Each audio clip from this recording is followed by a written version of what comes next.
It says the I entire. recall this tape.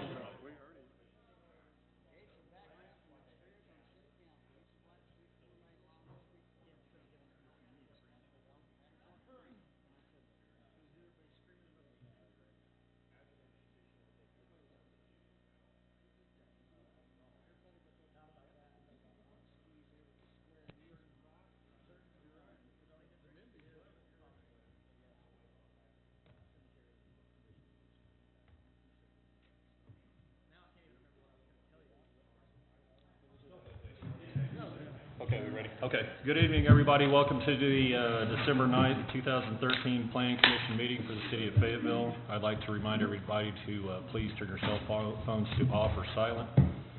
If anybody needs a listening device, please check with staff, and I'm sure they'd be more than happy to accommodate. Mr. Garner, could you please call the roll? Honchel. Here. Cook. Here. Bunch. Pennington. Chesser. Here. Autry. Here. Noble. Here. Winston. Here. Hoskins. Here. Okay, we have three items on consent this evening.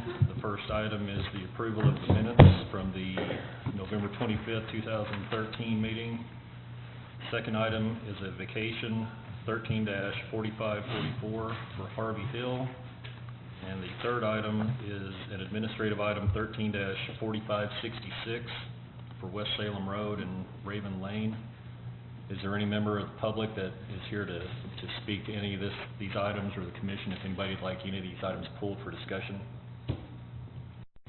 See none, bring it back to the commission. Mr. Chair, Commissioner Chesser. I move that we approve the consent agenda. Second. Have a motion from Commissioner Chesser and a second from Commissioner Cook. Mr. Garner, could you please call the roll? Honchel. Yes. Cook. Yes. Chesser. Yes. Autry. Yes. Noble. Yes. Winston. Yes. Hoskins. Yes. Motion carries. Okay, the first item of new business is administrative item 13-4542 for 617 North College, Kona Coast. And Mr. Gardner, I'm going to recuse myself. Okay. All right. And that will leave our vice chair, if you could. Sure. Do we have staff report on this one? Yes, we do. Yeah. I think it's, Do I need to read it? Have I read it? no, I think, I guess, Mr. Fulcher has a staff report on this one. I'm hiding over here. Okay. Thank you, Mr. Vice Chair. I don't think I need to do too much background introduction on this property. We've seen a number of these requests for extensions on these projects, variances from the 90-day time frame to operate for up to a year. This is the case here again at 617 North College at the corner of Trenton College. This is Kona Coast, the applicant. Their expiration was just in the last couple of days. They're requesting a 9-month extension, which would allow them to operate for their full 12 months, would expire on November 20th, 2014. We've discussed the owner's agreements to dedicate right-of-way as kind of their public improvement, I should say, for the property. Based on the number of extensions and businesses that have been operating on this property for the last couple of years, we've somewhat established that is what we expect for 2013. We may start looking at improvements in 2014, depending on the number of requests that we see next year. And so we've kind of noted that established improvement, and so we feel that allowing this business to continue for another 9 months is appropriate. We don't see that they contend with any adjacent businesses that are similar in nature to them whatsoever. We feel that that is appropriate as well. And we are recommending the approval of the extension. We've added one item which is unique. We have not done before, but we discussed it internally and thought it would be a good idea to go ahead and see if there's any points that the planning commissioners would like to bring up for 2014. This is item number 4, which is if we see similar type of requests in 2014 and we were going to look at improvements for additional extensions, what type of improvements will we be looking for? Again, for 2013, we received right-of-way dedication from the owner, and so the commission has any thoughts on improvements, which you're not being held to, and you may agree with at that time. But right now, we're just kind of looking for ideas in 2014. So that's the only thing I think a little bit different about this request tonight. Thank you. Thank you. Is there anyone here representing this item this evening? Would you come forward, please, and state your name and add anything else you want? My name's Abby Rose, co-owner of Kona Coast, and looking to just keep shucking some tacos. It's kind of hard in the snow here, so, especially in a trailer. So just whatever we got to do. Okay. All right, thank you. If we have any questions, we'll call you back. Okay, great.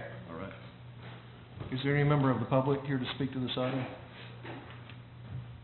Seeing none, I'll bring it back to the commission. Commissioners, any comments? Sure. Commissioner? Jesse, this is the first time they've asked for a one-year deal? Okay. Yes, sir. No other similar bricks and mortar businesses? Not that I'm aware of, no. Okay, no complaints or anything? No. Okay. That's all. That's it, thanks. Okay. Anybody else? Any comments, motions? Jesse, I was just wondering, how many, if you've counted up how many requests have been this year, so the next year we have an idea on that. And I don't need an answer on that, but Actually, I've noted 5 mobile vendors have received approval by the planning commission in 2013. Another one of those businesses that received that extension has moved into a bricks and mortar location just in the last month. Yeah. great. Boucher Bistro received an extension fairly recently, and they found a location up on the square, actually. Excellent. Well, I'll move to approve administrative item 13-4542 with the 4 conditions of approval and leave the motion on the table if anybody had any suggestions on improvements. I personally will need to walk around down there a little bit and sort of get the feel of what it might need if it needed anything. Commissioner, make sure you speak loud enough the audience can hear. Oh, sorry. Can you hear me? I can hear me fine. Yeah, speak into the microphone. Okay. So there's a motion and a second. Is that right? Yep. Is there any other comment? Mr. Chair, Okay, yes, sir. just a question for Jesse. So you're saying specific improvements for the yacht club? Mm-hmm. Yeah. Okay. Yeah, if I could kind of, that was something that I requested Mr. Fulcher put in your staff report. As you know, in the ordinance, when the commission can consider these variances, one of the things the commission can look at is bringing the site into compliance with, like if it were a standard typical business. And so that's one of the things I wanted to at least get on the record, and if there's any heads up that the commission could give to this property owner on things that the commission may be looking for, or for the next, as these vendors continue in the next year, what types of improvements would you be looking at? And we have in your staff report, I think it's on page 10 of 12, an example site plan of if the site were brought into 100% compliance, what it would look like, and that with public improvements, including like a parking lot, street trees, sidewalks, things like that. So I think typically one of the things that staff would probably recommend to start with would be at least like planting of trees in places where it's appropriate, and or providing some green space. Our parking lot codes require 15 feet of green space between the street and the parking lot, and this parking lot has none. So those are 2 of the top priorities I would probably recommend, but we did want to have the commission an opportunity to provide feedback on this. It's really kind of a subjective call on some of this. So if you don't have any particular opinions at this time, that's fine. We did just want to get it out there. Okay, Commissioner. I spoke with staff a little bit about this.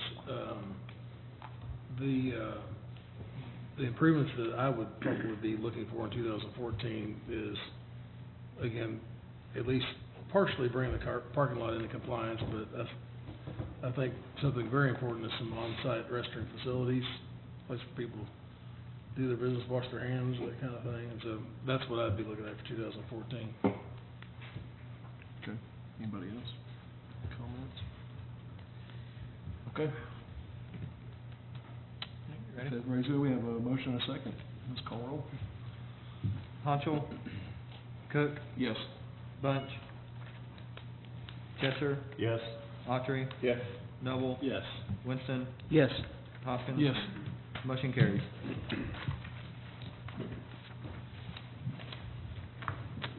Hey, that's great. Okay. Let's see. Sorry. That's cool. Okay.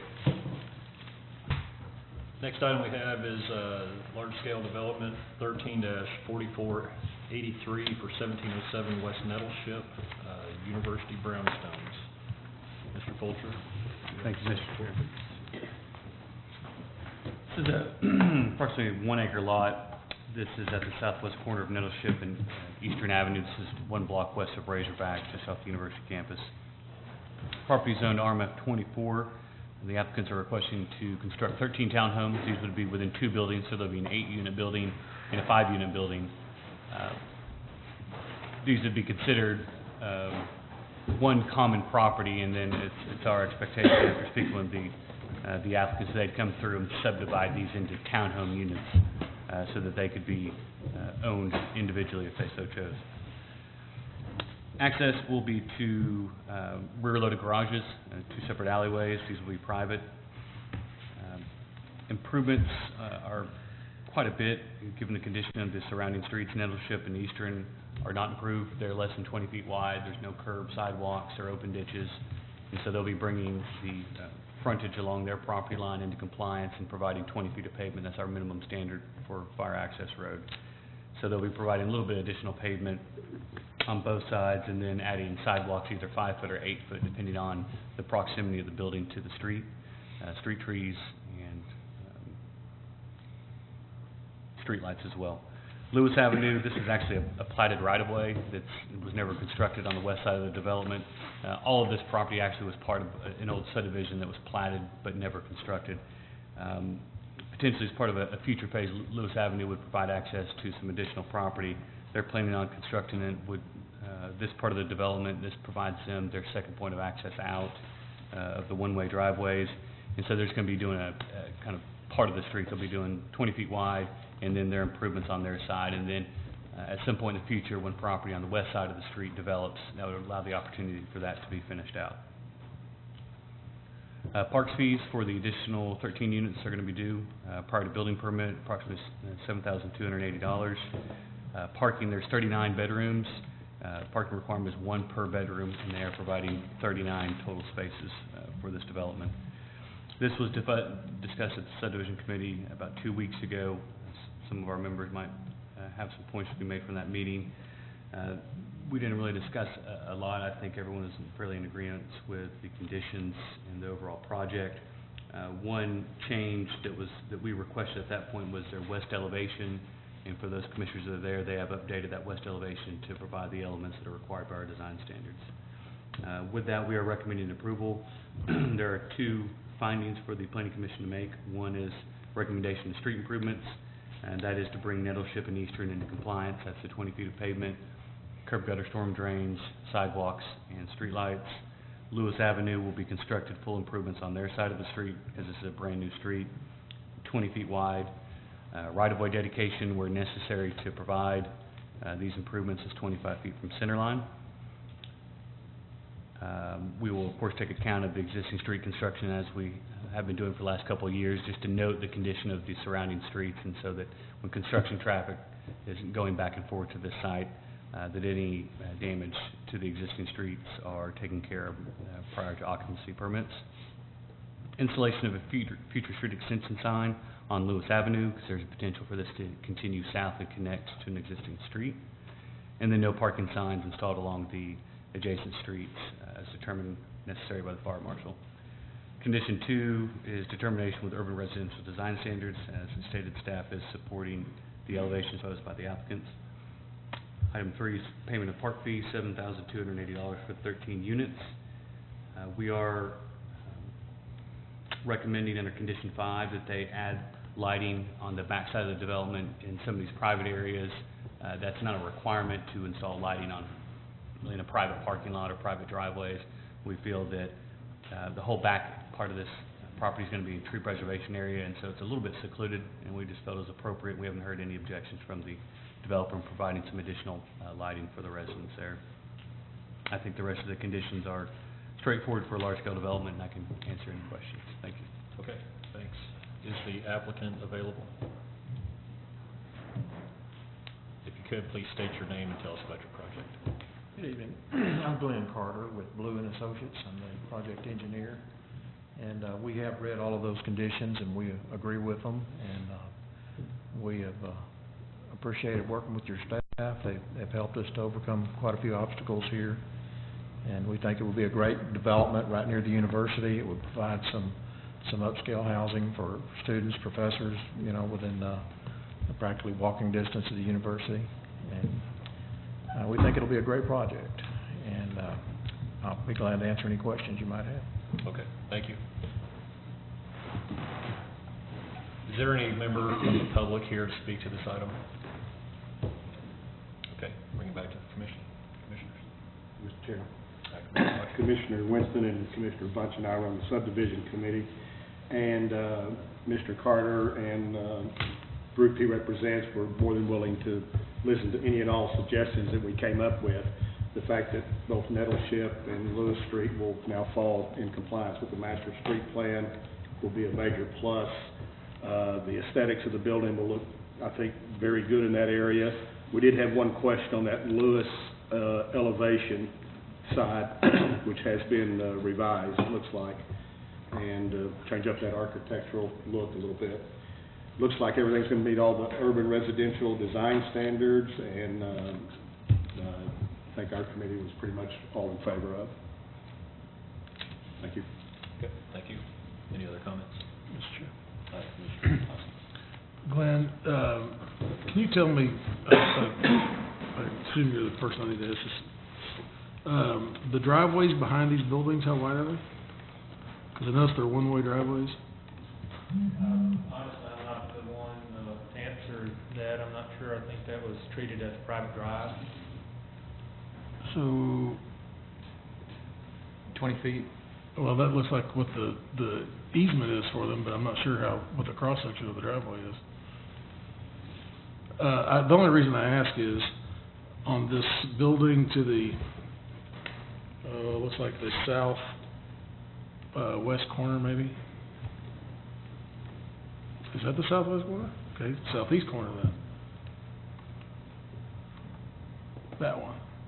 With the dumpster there, I'm trying to figure out how those folks back out and get turned to pull out of there. Because there's not really any area to back into. I think up on the other end it's probably okay, but they might be backing into the, well no, actually this is the only spot I guess that I see that. Maybe the project engineer can explain that. I don't see anywhere for the cars to back out to be able to.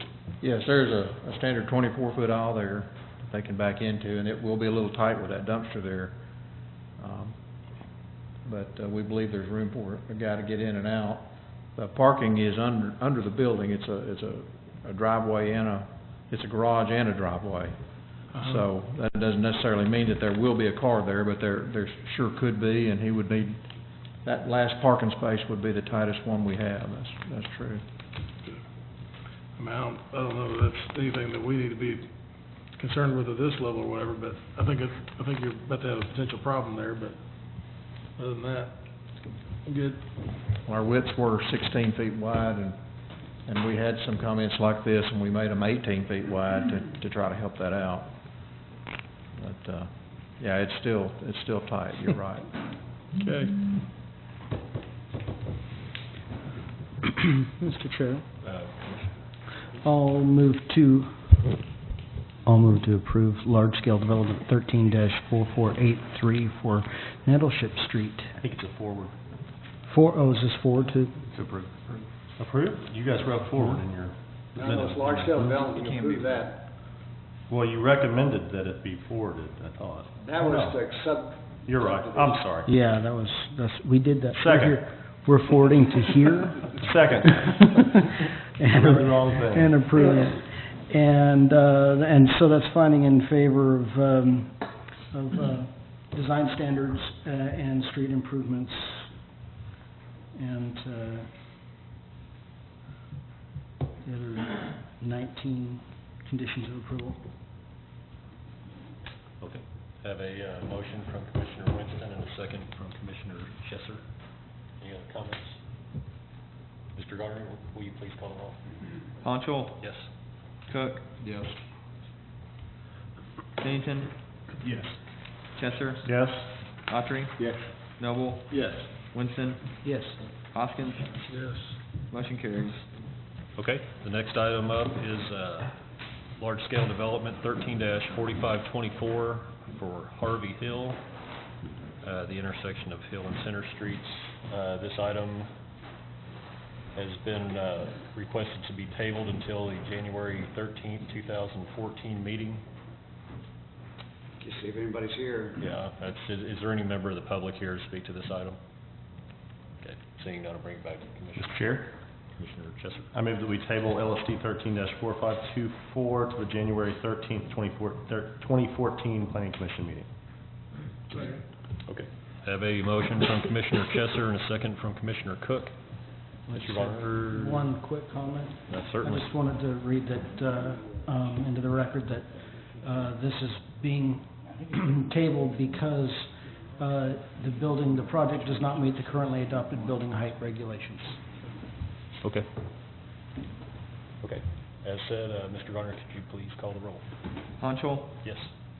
Cook, Yes. Pennington, Yes. Chesser, Yes. Autry, Yes. Noble, Yes. Winston, Yes. Hoskins. Yes. Motion carries. Okay. The next item up is a rezone 13-4546 for 4377 Huntsville Road, Baldwin Church of Christ. Let's see, Mr. Thompson, could you give us a staff report, please? Thank you, Mr. Chair. The subject property is located at 4377 Huntsville Road. It's within the RSF4 zoning district and contains two lots, approximately 2.7 acres, 2.07 acres. The property is currently developed with a church that has been on the property for over 60 years. The request tonight is to rezone the property from RSF4 to P1 institutional for the installation of a new sign for this church. There's a sign ordinance limitation in the RSF4 zoning district that does not allow the size and type of the sign that the church wants, and there's no option in the sign ordinance for a variance. The proposal to rezone the property to P1 will allow, in staff opinion, the existing church to be brought into zoning compliance and will allow for this type of sign if they want. The city plan 2030 future land use map designates this as a residential neighborhood area, which also, in addition to residential use, allows for non-residential uses that are intended to serve a neighborhood, such as a church, in this case, so the church use would be consistent in P1 with the designation. Further, the proposed zoning is justified by the fact that this church has been in use for many years, and the approved rezone would bring it into compliance with all of our ordinances and regulations. Staff has received no public comment on this item, so based on these findings, staff is recommending forwarding RZN 134556 to the City Council with the recommendation for approval. Okay, thank you. Is the applicant available? Please state your name and tell us about the project. Good evening, Justin Jorgensen with Jorgensen Associates.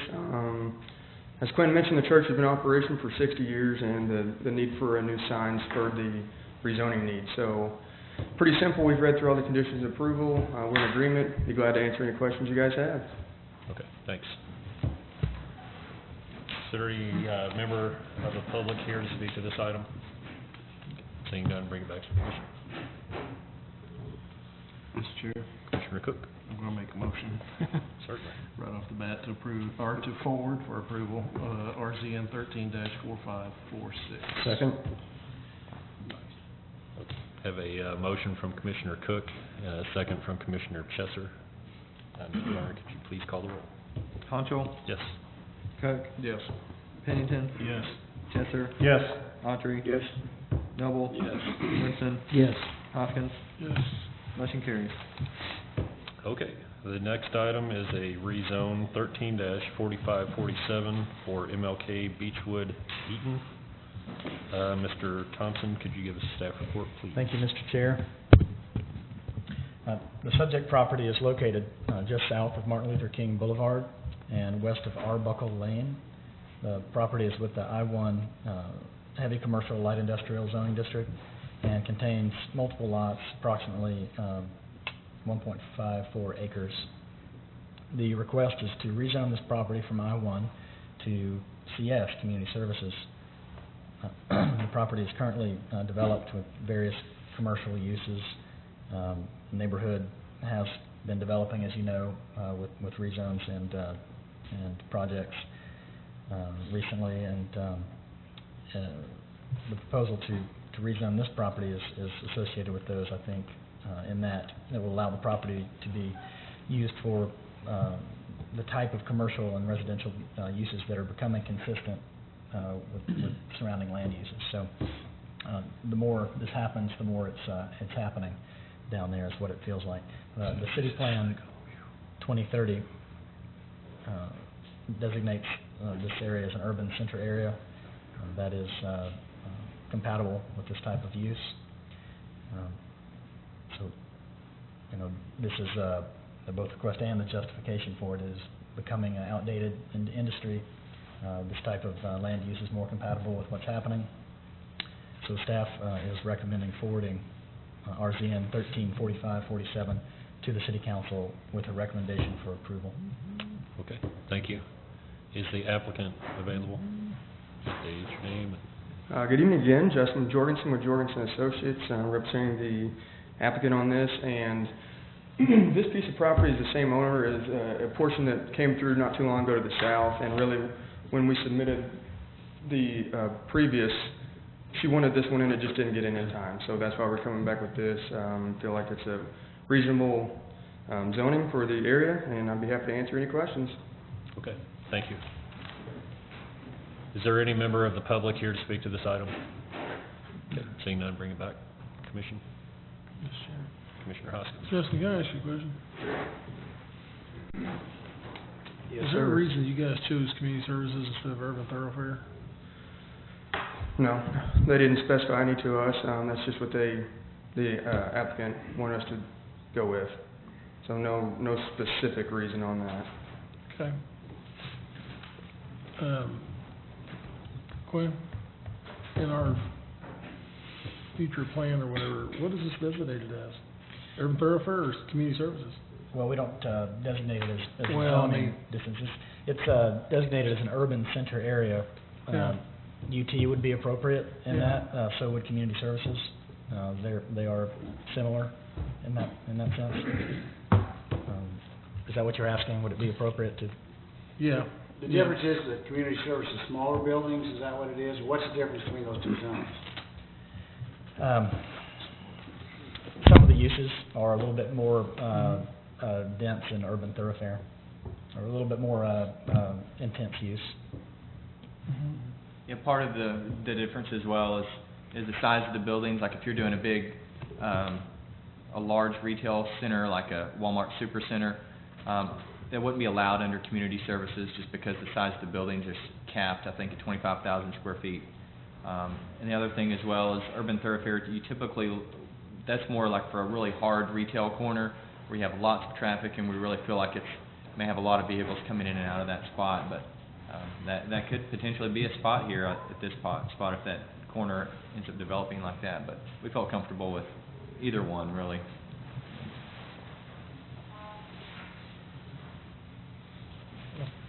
Personally, I'd rather see it go UT, but Okay, any other Mr. Chair. comments? Commissioner Chester? I move that we forward rezone 13-4547 to the City Council with a recommendation for approval. second. Okay, have a, yeah. I want to ask staff a quick question. Certainly. If I could. So if this is connected to another piece of property, which he said it was, when this does go through development process, I know one thing I would love to see is kind of use some of the existing streets there, and I know we can't eliminate people's right to the curb cut, but if there's some way we can make that more efficient, because we're looking at a pretty large block of property here with good access off Beechwood and this other connection with Arbuckle potential, that's one thing I would love to see, is try to not eliminate, but reduce the number of curb cuts we have on Martin Luther King. But, that's my only comment. Okay. Have any other comments? Okay, have a motion from Commissioner Chesser and a second from Commissioner Hoskins. Mr. Garner, would you please call the roll? Contral, Yes. Cook, Yes. Pennington, Yes. Chesser, Yes. Autry, Yes. Noble, Yes. Winston, Yes. Hoskins. Yes. Motion carries.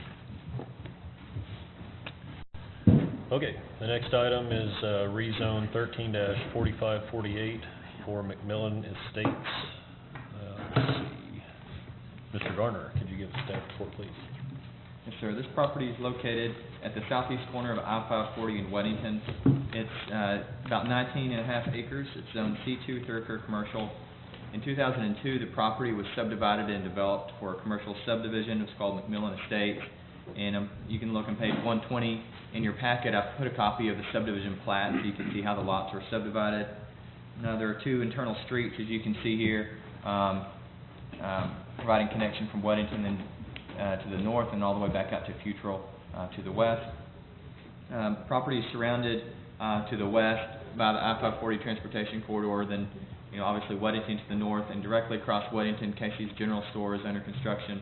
Then to the east and kind of the southeast is undeveloped property that's really kind of rural residential types of development. We are anticipating that this whole corner potentially be developed out with intense types of uses, and our future land use plan that was adopted by City Council and City Plan 2030 showed this particular property as an urban center area, and then kind of transitioning back into the property to the east and the south into city neighborhood area. So we're anticipating potential development in this area, and the request is to rezone the property to urban thoroughfare UT. And we have received some phone calls from some property owners in the area asking about the request.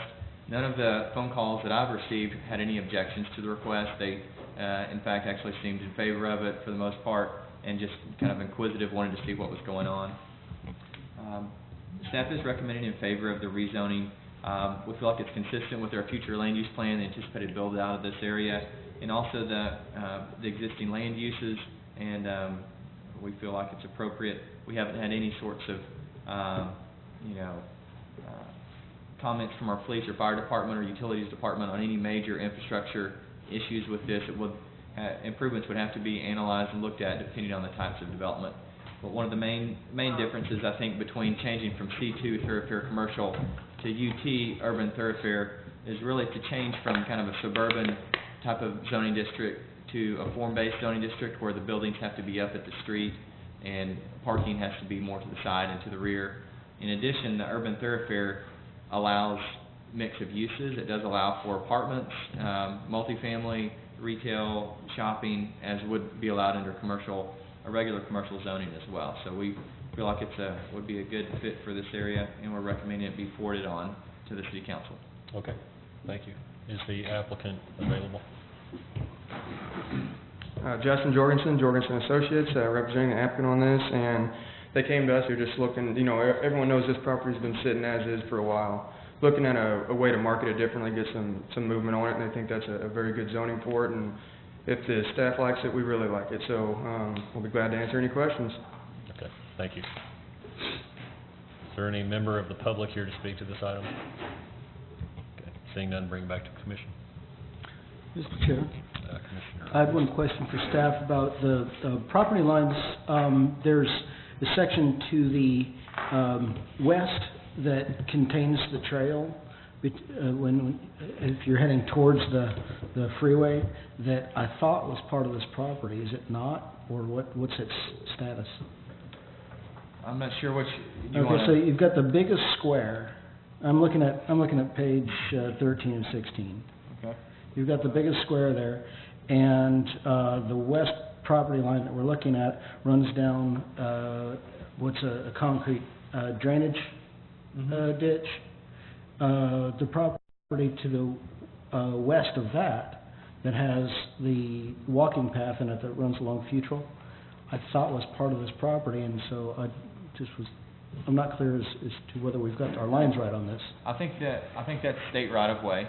I think that's the, interstate highway. You're talking about this section right here?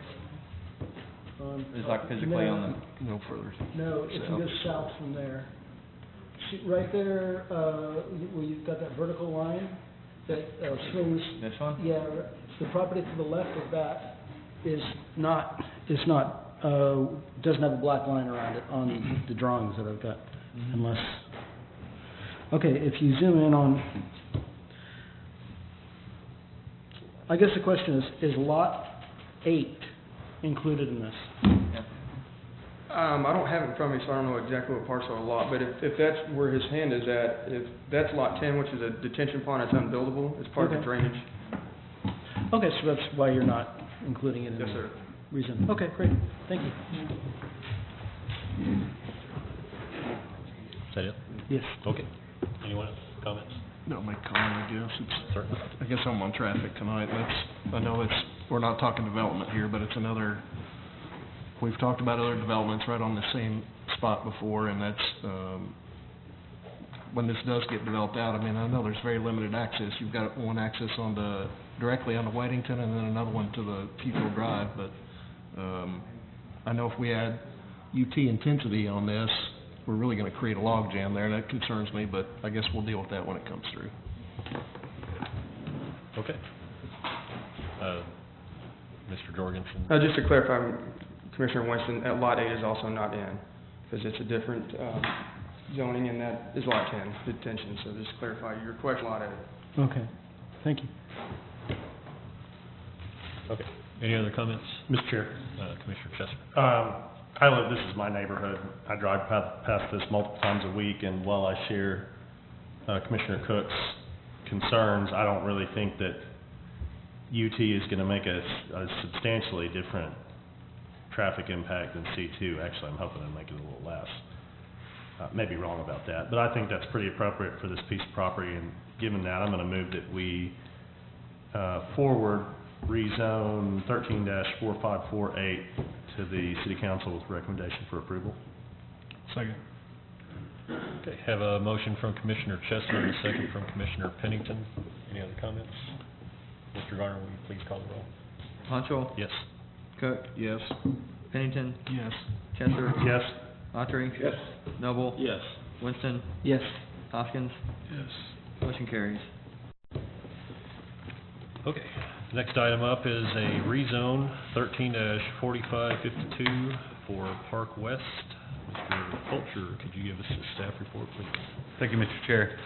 On the next two items, I just wanted to make a point about both of these. These are previous planned zoning district projects that have expired, and we've noted in our staff reports when a planned zoning district is approved, it changes from whatever the existing zoning district was to the specific planned zoning district approved by the Planning Commission and City Council. But once it expires, it does not revert back to the original zoning district. It's essentially in limbo. It has no development rights with it whatsoever. And so that's the case for these two properties. They were on our list of properties to bring back through the rezoning process just from a city standpoint, so we don't like to see these properties sitting out there without any development rights on them. It's a round that we just hadn't gotten to, and so we're happy to see that the current ownerships are bringing these rezonings forward on these pieces of property. This particular one we've noted as Park West, and that's because that was the name of the planned zoning district that was approved in 2006 by the City Council. This one is on Highway 112. It's just north of the Sam's Club on Highway 112. The original PZD was actually 140 acres, a very large mixed-use planned zoning district, both horizontally and vertically, so they had kind of standalone commercial, standalone residential, but they also had it vertically integrated as well, so you might have shops on the bottom and residential on top throughout this 140 acres. The applicants here are only requesting 25.9 acres of that PZD to be rezoned currently. That's the north section of the property. That north section contained some commercial and some residential components. They're requesting to rezone this from the expired PZD to community services. It's our expectation after speaking with them that they do have a vision for multiple uses on this property, probably not vertically mixed, but horizontally across this property has some different uses, I think is their long-term goal. I received 2 phone calls from adjoining landowners, again, wondering what the request was, information about the zoning district, but not for or against the proposal, really looking for information. I think Mr. Garner said he received a call from the Regional Land Trust, Ozark Regional Land Trust. That's who now owns a large portion of the Springwoods, out with that Audubon piece of property that has no development rights on it. It's intended there to be open space, natural area. They voiced some concerns to Andrew just about the development around the Audubon property having impacts on an environmental level on their property. Certainly, we recognize that there's some stream areas, there's some potential wetlands area on the overall 140 acres. So there's some sensitive sites on this overall property, and we recognize that. We hope that ordinances like our stream site protection ordinance, our tree preservation ordinance, will protect those areas as this overall property develops. As far as this proposal, we think it's a good change in zoning, certainly to get it out of limbo, but the overall community services we think is appropriate. Highway 112 is a busy arterial roadway. It's teeing into Van Ash, which is about to become a 4-lane boulevard in the next couple of years, and will extend all the way back over to the mall area, over to Gregg, and into the CMN Business Park. So this area is obviously very busy right now, and we foresee traffic only increasing in this area, and see commercial uses probably along the frontage. But we hope to see a mixture of uses over this overall property, not just the 25 acres, but over this entire piece of property of about 140 acres. And hope we'll see a variety of land uses. The Community Services Zoning District will allow that to occur, and we think that's certainly a good thing for this property. And consistent with the goals that we've set out, also allows as-of-right development. As you know, Community Services is one of those where we lay out the requirements for the developers, and if they can meet all those requirements, then they're able to get administrative approval. And we think it's a good thing with the standards that are in place for those zoning districts. So with that, we are recommending this be forwarded to the City Council with a recommendation for approval. Okay, thank you. Is the applicant available?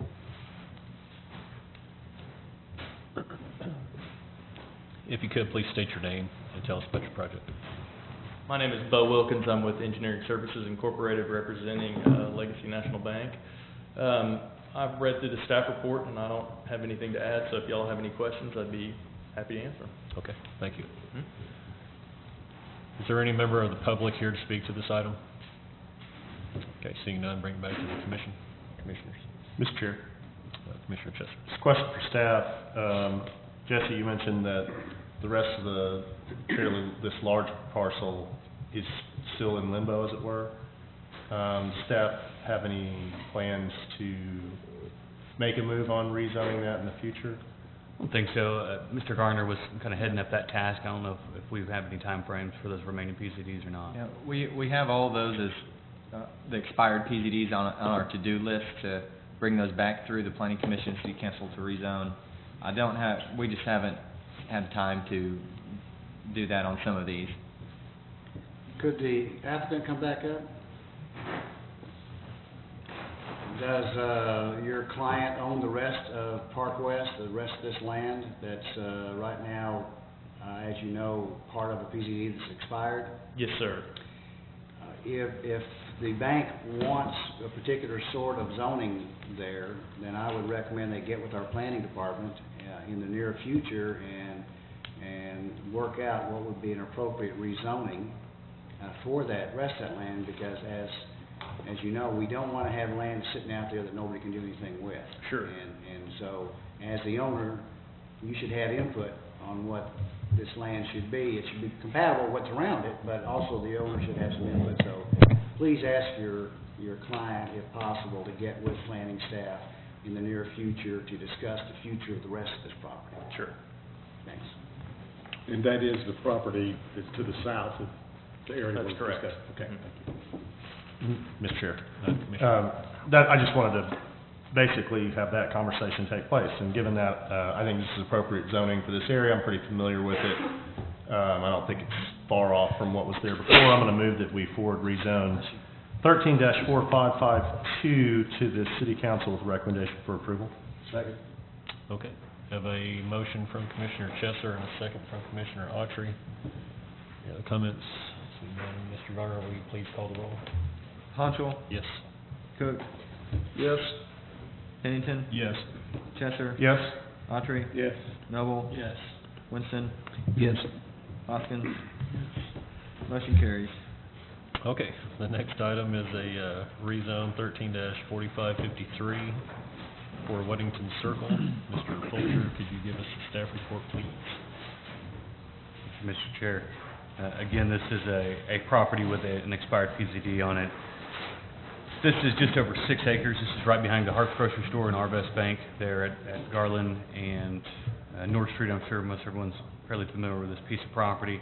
Back in 2006, the Planning Commission and City Council did approve a planned zoning district called Weddington Circle. It was somewhat of a mixed-use development. It was predominantly apartments, multifamily housing, about 430 beds, 10,000 square feet of professional office, and about 6,500 square feet of retail space. Again, this is one where they just never got their construction permits, the PZD's expired, and the property at this point is in limbo without any development rights. The applicants are requesting to rezone the entire property to community services.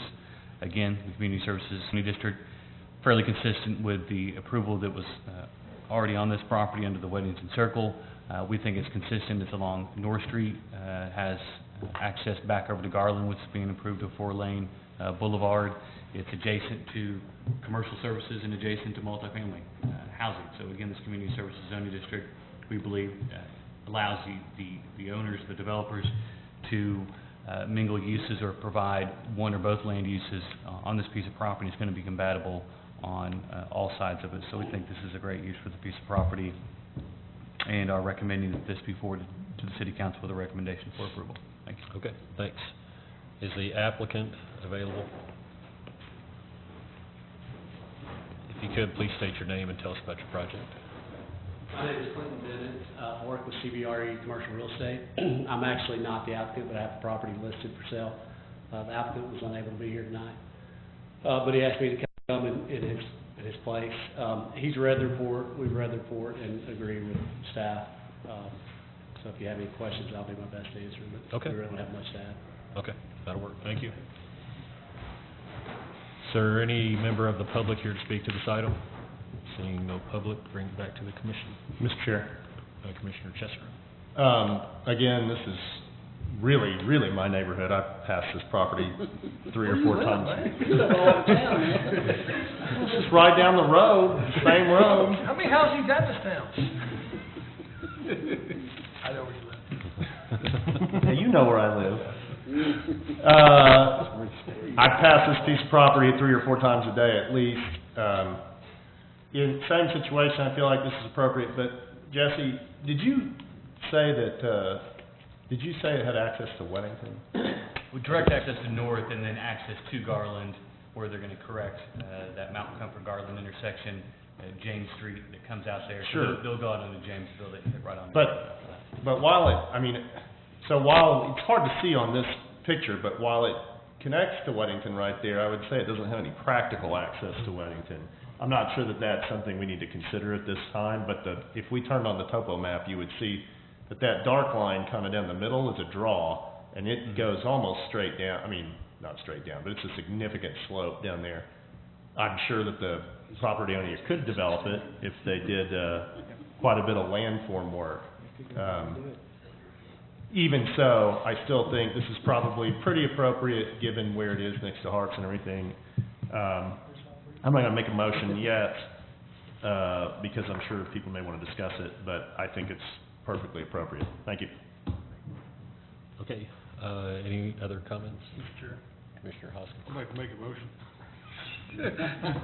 To forward rezone 13-4553, City Council with recommendation of approval. Second? Okay, have a motion from Commissioner Hoskins and a second from Commissioner Chester, and I do have one other comment, Commissioner Cook. This property's not in the HHOD, is it or is it not? It's hilly there, I just don't know if it's in that district. This map on our packet shows it's not, but I was just curious if I'm reading that right. Yeah. Pretty steep. It's not. Yeah, okay. Depends on which end of it you're on. If Yeah, it's it's a hill flat or- at the bottom, but. Town that's got steep parts to it, it's not in the HHOD. That's all, I was just curious, thank you. I have a motion and second on the floor. Mr. Gardner, will you please call the roll? Montrose, Yes. Cook, Yes. Pennington, Yes. Chester, Yes. Autry, Yes. Noble? Yes. Winston? Yes. Hoskins? Yes. Motion carries. Okay, the next item we have is an administrative item 13-4565 for the Unified Development Code Parkland dedication. Mr. Garner, could you give the staff report, please? Sure. I'll get kind of a really brief synopsis of this, and we also have Allison Jumper from the Parks Department who can answer questions and tell you more of the details of where this request is coming from. But the Parks Department came to our department and really kind of discussed kind of a loophole in one of our development codes. Our codes do require, when you're developing residential projects, to either dedicate land for parks, or you have the option of paying money in lieu instead of dedicating land. However, it's mainly applicable for projects that are over 1 acre. And so with the infill projects that we've been seeing, especially close to downtown, we're seeing a lot of these larger projects go vertical that may be on less than 1 acre. So we're not getting parks fees for those types of projects. However, they're obviously creating impact to our park system. And so we feel like we need to close that loophole. So that's what this code change is, to require projects, even if they're less than 1 acre, if they're an apartment project, a multifamily project, which is 24 units or more, they will have to pay parks fees. And so we have structured in here some code changes to make that happen. And I will turn it over to Ms. Jumper or questions at that point. We're recommending at this point that the commission consider this and forward it on to the council if you don't see any major problems with it for recommendation of approval. Okay. Ms. Jumper, did you have anything that you wanted to add? Thank you. I think Mr. Garner did a good job describing the request. Just would like to emphasize that the nature of these infill projects are happening in downtown areas near some of our older parks that have some aging facilities. This would, I guess, require these types of developments to kind of pay their fair share to upgrade existing facilities, as we do in our other parks. We're just not seeing it if they're less than 1 acre. There was one particular project that came forward. I don't know how many we'll see, but this would ensure that everyone contributes to the park system. Okay, thanks. If we have any other I questions. see this doing two things. Sure. It's leveling the playing fields for apartments so that you can't build 200 units on less than 1 acre and not pay anything. And it is paying to make the fields too. So I think it can be recommended for two different reasons. You can level the playing fields and make more playing fields with this. It's really to be more fair so that everybody pays their fair share. And when the original Parkland dedication ordinance was done, you know, the major apartment zoning was RMF 24 units per acre. So any apartment that would come in with 24 units would automatically have to pay because you can't build them less than 1 acre. And so that is what why that 24 was chosen in this, because until we had these more dense zones created in the downtown master plan, we really didn't have this problem. Okay. And that was the only comment that I was going to make, is that I'm surprised that it's taken this long to finally pick Well, we this had up. a couple major projects come through, and we went, whoa. Yeah, because I was really surprised when I read. I wasn't aware that that's the way that the ordinance read, but that's, I'm happy to see something like this coming through. Any other comments? Yes, sir. Commissioner Hoskins? Kit, is there anything in our code that says, which I'm sure there is, or we may not even be doing this, but I don't remember seeing anything in our code that says that if your project is under 1 acre, you get a free pass on the parks fees. In other words, isn't that part of the code where, or isn't it within the code that you add so many beds or you add so many apartments, you pay so much money in park fees, whether it's a site improvement plan or a large-scale development or otherwise? In other words, The part of the code that talks about park fees say they're applicable to large-scale developments and other things like that, and because this was not a large-scale development, even if it might have had 200 units, because it was less than 1 acre, then that's why it got passed. And so that's why we went after it and said, for this purpose, for the parks impact fee purpose, that it was going to apply, it was going to be treated as a large-scale development for the parks fee, so that they would have to pay their fair share. so the only case where an SIP is treated like LSD is in the case of parks? for the parks fee, yeah, that was my recommendation, that we do it like that. I think that, there's, You don't think we ought to just add SIPs to the code that we have now? no, I do not. I think this is better, to do it this way, because it goes back to the historical basis of the parks fee, where it kind of stays on what the LSD used to be. So if you used to build apartments, if you built 24 units, you were on an acre and you'd have to pay. And so that's why it stays historically with it. Our parks ordinance was specifically grandfathered in by the legislature when they created the impact fee statute. So we didn't have to go back and have to reprove everything, and do a big study and create a new parks impact fee. And so I like to try to make sure that we're staying true to the history of that, and we don't make changes to that might kick it out of that grandfathering clause that was specifically added in for our parks impact fee. So this new fee, Allison, what is it based on number, I mean? It's the same fee as we have right 24 now. units per acre, regardless of what's on that acre? No, it's based upon the units. This one is based on the units, and the parks fee is based on so much per unit. You have one for multifamily and a slightly higher one for single family. So that, the parks fee is not changing. It's just, it's going to apply now, even if there's not on a full acre, if you have at least 24 units. Okay, so I guess my last question is, let's say somebody brings something in that's slightly under an acre, okay, and they have 23 units. They're not paying parks fees? They skated. Why? Well, you have to draw the line somewhere. How about that one?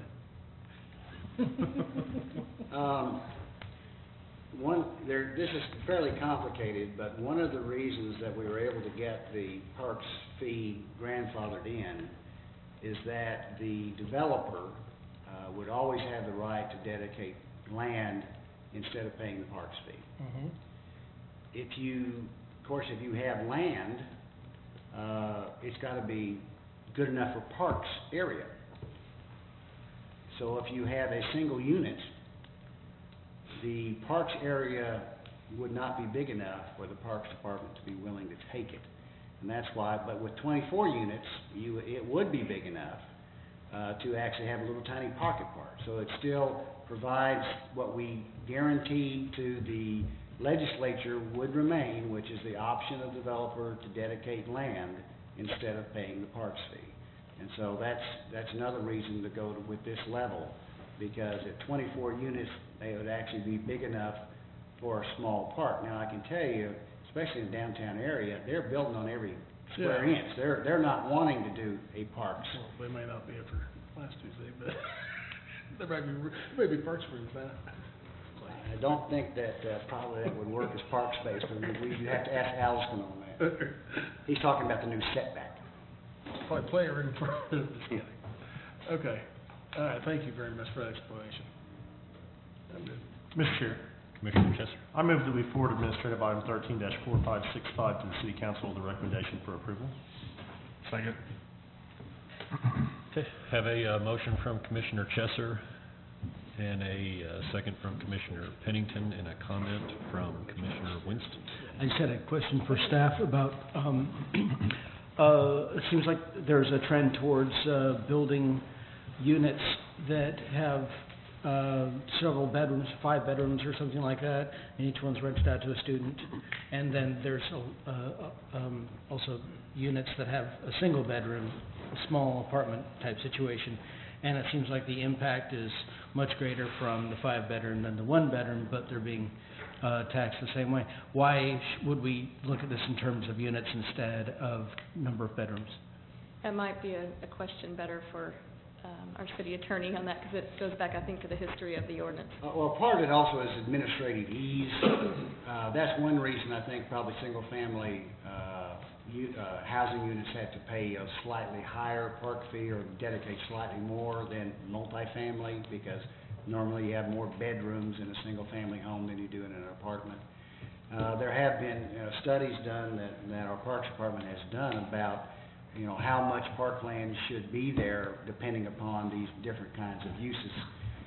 And I think it, you know, you could try to do it in different sorts of ways.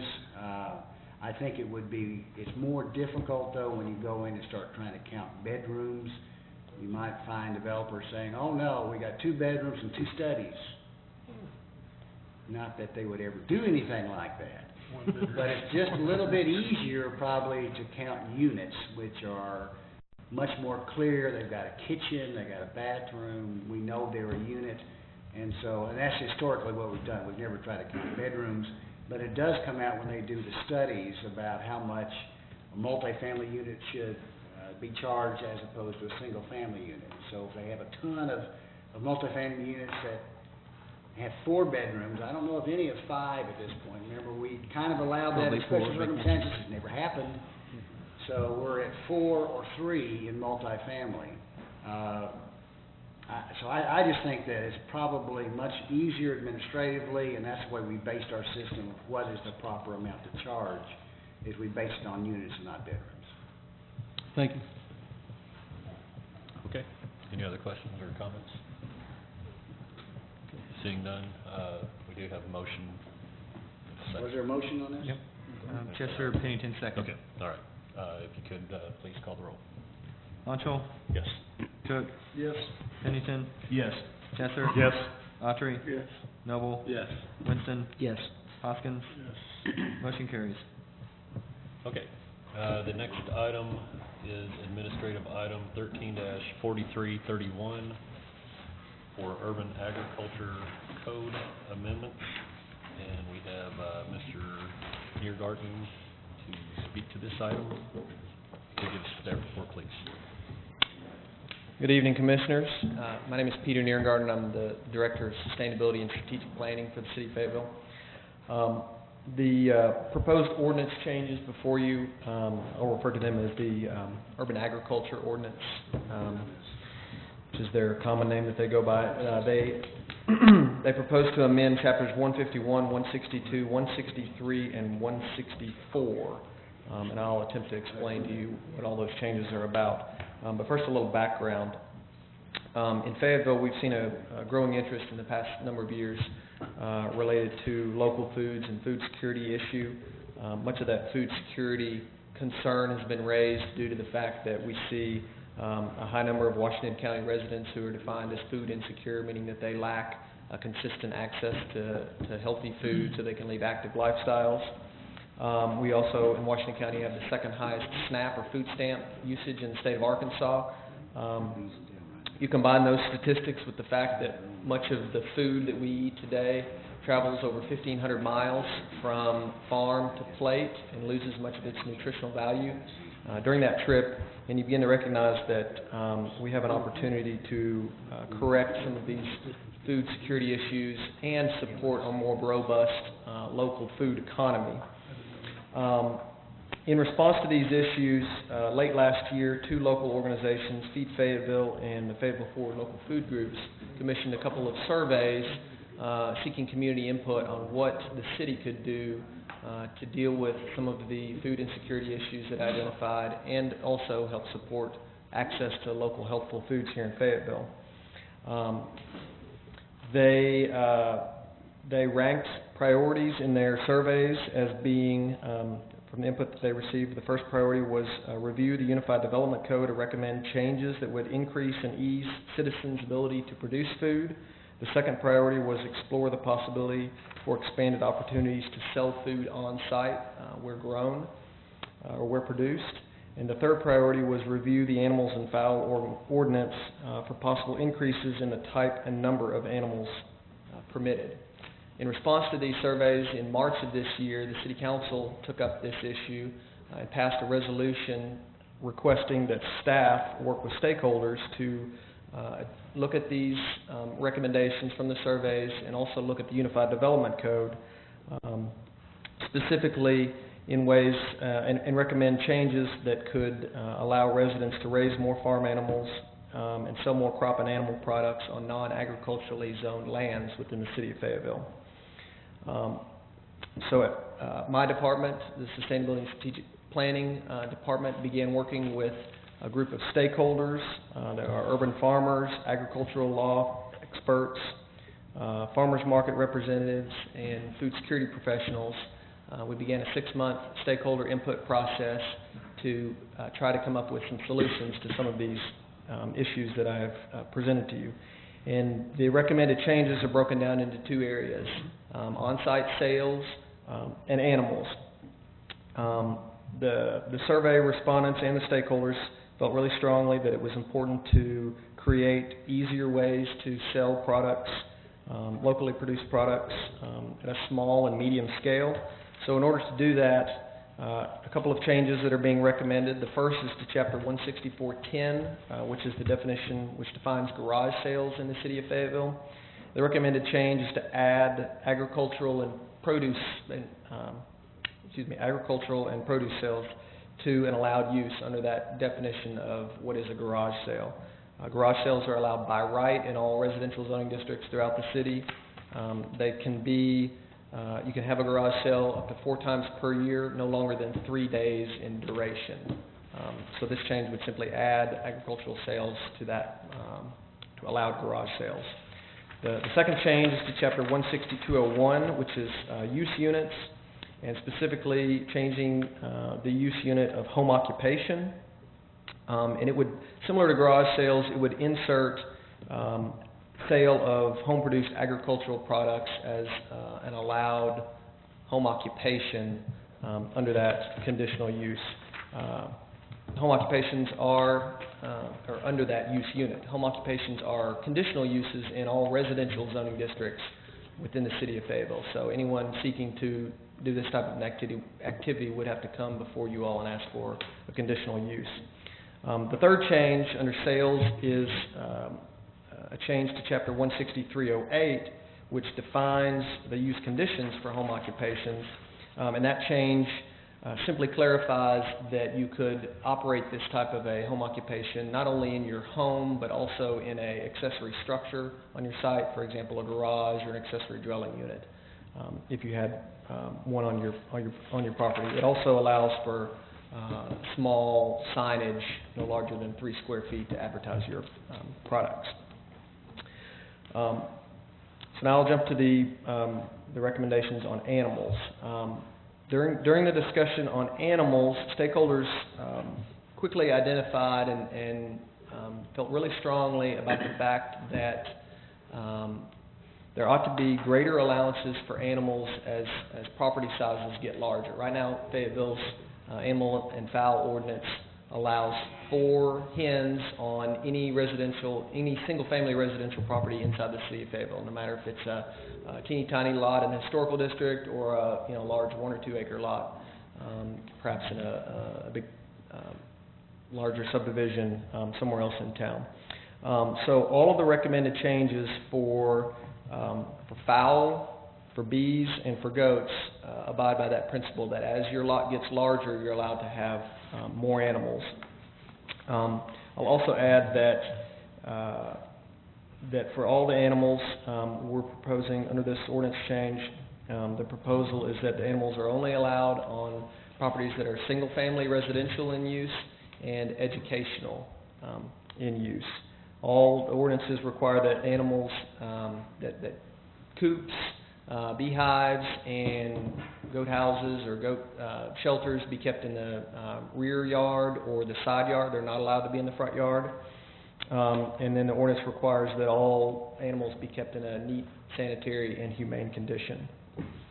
So for some of the specifics on each of the types of animals, I'll refer you to the screen so I can help explain this lot area principle that I mentioned, whereby the allowances for animals get larger as the lots get larger. So first off, for fowl, we're defining allowed fowl as female chickens and ducks. We're not allowing any roosters. That's consistent with the existing animals and fowl ordinance. We're allowing 4 fowl as the you can see on the table on the screen. Currently, you're allowed to have 4 fowl on any property, and so we're continuing to allow that on any property. But as those properties get larger, you can have 1 additional fowl for every 1,250 square feet of lot area over 5,000 square feet. So you can see on the table a typical RSF4 lot that's 8,000 square feet in size would be allowed 6 fowl under the proposal. A true quarter acre lot would be allowed 8, and so on and so forth. As you get larger, you got to have a lot much larger than a half acre to get all the way up to the maximum number of allowed fowl, which would be 20. A couple other things about fowl. We're saying that we're keeping consistent with the current requirement that coops can be located no closer than 25 feet to a neighbor's residence. Coops also have to meet the lot setback requirements, so the side and rear setback requirements can't be located within those setbacks. So just another illustration that would show you what this would look like. Typical RSF 4 lot, maybe a little larger than typical, 10,000 square feet, would be allowed 6 fowl. The shaded area in the backyard here represents where that coop could be located. You can see we're 25 feet from this home. We're 5 feet from the side property line, 15 feet from the rear property line, and then similar setbacks down here. Another illustration on a larger lot. This lot would be allowed up to 14 fowl. It's over 18,000 square feet. So again, we have a 25-foot setback here from the residence to the south. We have a 15-foot setback on the rear property line, and then a 5-foot side setback here for the coop. So that's the piece on fowl. Moving to bees, we're allowing 2 beehives on any residential property inside the city of Fayetteville. Again, as lots get larger, so as a lot that is 5,000 square feet would be allowed 2 beehives, but then for every 2,500 square foot of additional lot area, you'd be allowed 1 additional hive, up to a maximum of 4. So you can see on the table, this RSF4 lot, just over 7,500 square feet, would be allowed 3, and then the other larger lots would be allowed 4 beehives. Let's see, hives are required to be located no closer than 20 feet to a fenced property line. If that property line does not have a fence on it, then the hive is required to be located no closer than 100 feet to that property line. And the theory behind that is that the fence is not to keep the bees out, but it's to keep people from wandering into your property and inadvertently disturbing your beehive, because the location where bees are most likely to sting someone is when the hive is threatened. If someone kicks a ball or whatever into your backyard, wanders into your backyard unknowingly, then they might disturb your bees and get stung. Beekeepers are required to keep fresh water supply at all times. They're required to comply with all Arkansas apiary laws, which does require a beekeeper to register their hive with the Arkansas State Plant Board. Hive owners have to display ownership details for their hive, and then we're of course not allowing any aggressive Africanized bees inside the city of Fayetteville, and any beekeeper would tell you wouldn't want those anyway. Good question. Now, before this regulation goes into effect, bees are allowed already in Fayetteville, or they're not? Because I know beehives in Fayetteville owned by people. They're not regulated at this point in time. My understanding, Mr. Williams, is that bees are treated the same as farm animals.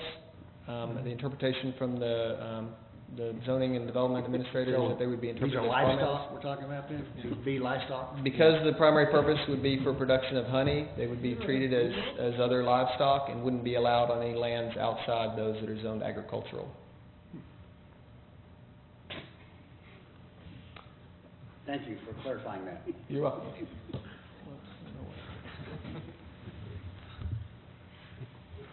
So here's another illustration of what this is a historic district lot, 9,000 square feet.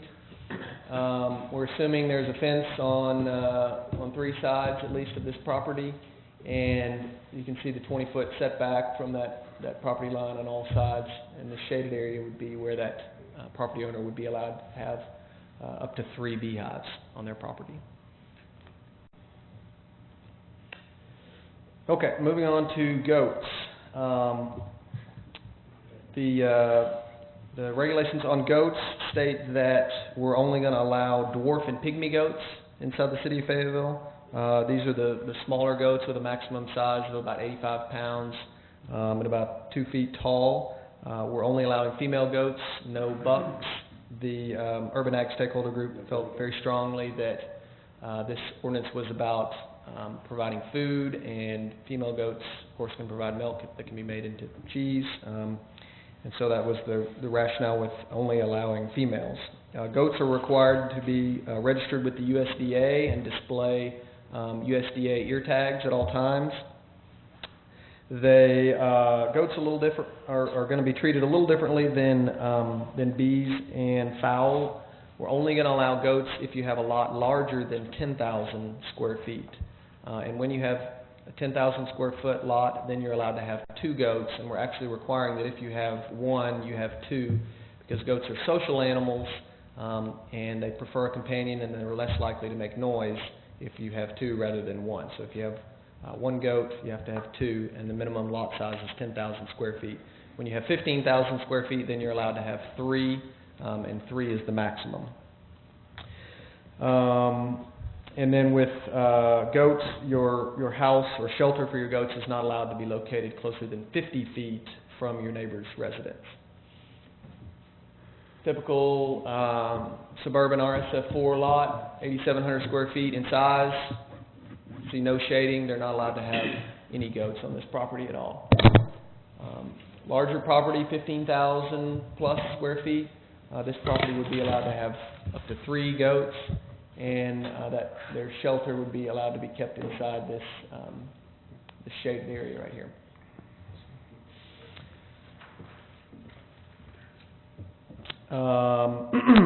So many of all of these proposed allowances that are before you, we spent considerable time visiting with other communities, looking at their ordinances. In your packet, there's a list of cities that we reviewed their ordinances, and you can see where our proposed changes fall compared to some of those peer cities. I would say that all of these ordinances are designed to promote the production and the access to local food, and help deal with a small piece of our food security issues that we have here in Fayetteville. But they're also designed in a way that they will help protect the peace and tranquility of Fayetteville's neighborhoods. And I would add that these changes have been presented at all 4 wards at ward meetings. In fact, in response to some of the comments that we received at some of those ward meetings, we actually reduced the maximum number of allowed beehives from 8 down to the 4 that you see tonight, and from 6 goats down to 3. And then we included that provision in response to comments we got at Ward 3 related to requiring a 100-foot setback for your beehive if you do not have a fenced property line.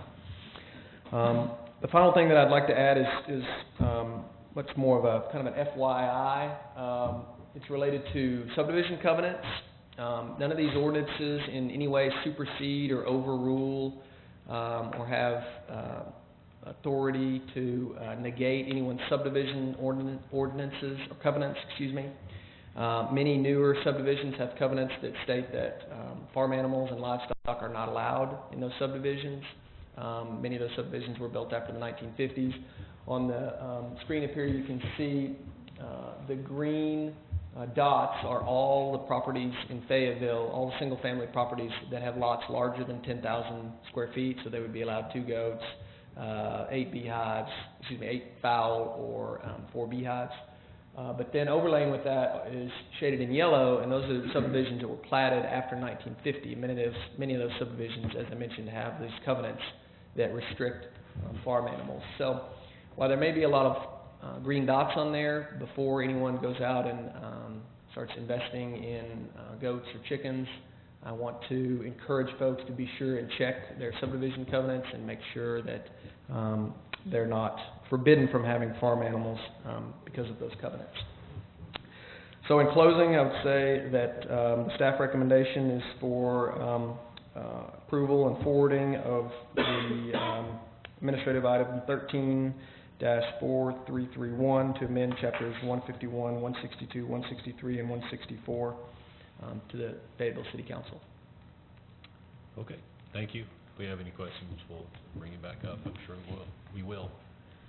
Is there any member of the public here to speak to this item?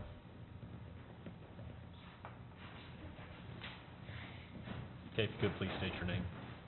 My name is Don Bennett, and I live in Fayetteville. I'm a founder and director of Tricycle Farms, which is a 2-acre lot in the center of Fayetteville, and I would just ask that you forward this to the City Council and let them decide. We're really promoting this because we're seeing right around our neighborhood that there's 43% of the people are living in poverty. We think that this might answer some questions to them as to how they can achieve their own food security, and that's what we're trying to teach there and give access. I think we'll be coming before you in a short time and asking for permission to set up and start a crossroads market at Trinity Methodist Church very soon, because Endeavor Foundation and Energize Northwest Arkansas believes that bringing fresh food to these neighborhoods and giving access will increase the number of people that are choosing fresh food as opposed to processed food, and because health and obesity issues are part of this poverty issue. And just ask that when you look at this, you think of those things. And thank you for giving me the time. Okay, thank you.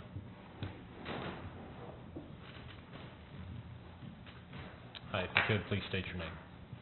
My name is Joanna Pollock, and I am a citizen here in Fayetteville, and I'm a former dietitian, so I've worked a lot in healthcare relative to nutrition health, and now I'm studying a PhD at the University of Arkansas with a focus on community resilience planning.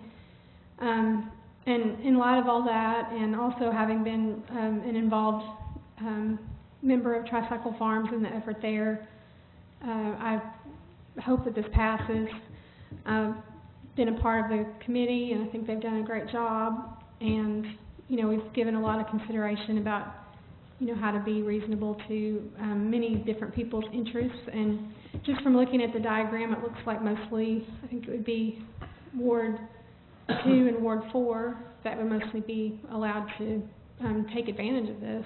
So I think that it goes a long way towards promoting food security and helping our community be more resilient. So I think it's a great thing, and I think it's balanced. Thank you. Okay, thank you. Seeing no other public, I'll bring it back to the commission. I'm going to start with my comments very quickly. I was at the Ward 3 meeting, and I must have had little to no impact with my questions, because the questions that I had, the concerns that I have is I'll try to take this in somewhat of an order. The hive, did you ever find out what constitutes a hive? How many bees, or how big the box is, or what a hive is, what it consists of? My understanding is a hive consists of many thousands of bees, upwards of 10 to 20,000 bees. But I mean, is a hive 10 by 10 box? Is it a 5-tray, 10-foot tall box? I don't know what a hive is when you say maximum number of hives per property. In our definition, we have defined a hive as the receptacle inhabited by a bee colony that is manufactured for that purpose. Does that help? Well, that doesn't tell me. I'm not a bee guy. Mr. So Chair. Just a moment before you expound your knowledge there. That one is one question. The other question with I the can goats, certainly get you a better definition. Well, of that. I mean, if we just had something in there that kind of gives a guideline as to what type of hives you can have. I mean, I'm trying to stay very even. I'm all for this. I have absolutely no problem really with the way that things are wrote. The intent behind it, I think, is great. I'm just kind of playing devil's advocate Sure. on some issues. The waste disposal was one thing that, you know, I don't know if you have several chickens or goats on a property, and if they're relying on the weekly sanitation to come around, I don't know how that impacts neighbors. You know, if there's a special receptacle, or if they throw it in the big dumpster that gets set out at the curb every week, or how that's handled. You know, and that's one of the issues. And then back on to garage sales, and this was something that I brought up. A lot of things that I base my opinion on, it really comes back to safety on a lot of things. And when you get into garage sales and somebody's selling produce, eggs, anything like that out of their garage, and nothing is really, there's no tracking of anything. You know, the farmer's market, everybody knows who's sitting in what square. If there's some kind of problem with contamination, you know, I go to the farmer's market and I look at farmers, and I don't question their ability. You know, from what they're putting in front of me, it looks like professional goods, and I'll just be as blunt about that as I can. I don't know the skill level of a garage sale produce farmer. And don't get me wrong, the intent, fantastic idea. If somebody's allowed a maximum of 4 times a year to have a garage sale, I don't think it's too much out of line to require them to say, at this garage sale, I'm selling produce. Anything that people can consume, I think it's a good idea. I think it's kind of responsible, you know, as a city to at least provide some kind of safety net behind that if we're going to try to get an ordinance like this, you know, passed. I think that safety should be a consideration. I'm not saying that it's not. If I may address Certainly. that comment, I did research Arkansas's cottage food laws after that Ward 3 meeting in response to your question, and under the state law, I'll read to you from the Arkansas Health Department guide on cottage food laws. Whole, uncut, fresh fruits and vegetables may be offered for sale without a permit or inspection from the Arkansas Health Department. So essentially they're saying that sale of fruits and vegetables is, there are no state regulations associated with sale of produce. And of course, we can be more stringent than the state if we want to on the sale of produce, but we have typically, correct me if I'm wrong, Andrew, not gotten into the business of regulating I don't think food you're talking inside the about city limits. vegetables, were you? You were talking about eggs or goat milk, stuff like that. Yeah, I mean, that's the only concern that I have, Yeah. and believe me, I'm the last person to sit up here and tell you that we need more regulation. I'm Right, not that and guy. if the foods that are being sold do not comply with, or are not included in the Arkansas cottage food law, under the law, then they are required to be produced in a inspected kitchen, commercially inspected kitchen by the Arkansas Health Department. So even if we don't say that they have to be inspected, if they are regulated under the state, then they do have to comply with that. They still have to comply with state law. Okay, and I'll wrap mine up. And the only other thing that I have, going back to the beehive, I know there's a lot of kids, well, people with allergies, and that's the one concern that I have, is that if somebody wants to have beehives on their property, I could see where that could potentially, if somebody is wanting to move into a neighborhood and they have 2 young children with allergies and they don't know who they're moving in next door to, if there's some kind of, I don't know, and again, I don't know if it would be a registration thing or just some kind of signage or something, just to let people know what's taking place in their neighborhood. And I'm not demonizing it by any stretch. It's just something that would allow people to know that this is what we're doing, and if you have an allergy or, you know, something like that, I would just hate for somebody to buy a house and next thing they know they've got 4 beehives right behind them and a child that's highly allergic to stings or, anything like that. And I know that we're creating a buffer that provides a safety net, so to speak, but it's kind of the unknown, so. And I know we can't regulate, I'm just throwing that out there just for consideration more than anything. And if I may, we are, and the state requires registration of beehives, as I mentioned, with the Arkansas State Plant Board, and that is a registry and a Well, I guess registration program that is. my thing is how that information gets conveyed. I mean, Sure. we could register all kinds of stuff all day long, but nobody would have access. But just maybe if you're bringing a beehive into a neighborhood, maybe a form letter, or, just something, just to let people know that this is what's coming into their neighborhood. And like I said, I'm not trying to overregulate anything or anything like that, just if we could figure out some kind of system or way to just kind of let people know. I don't think there's, information is not a bad thing in that sense.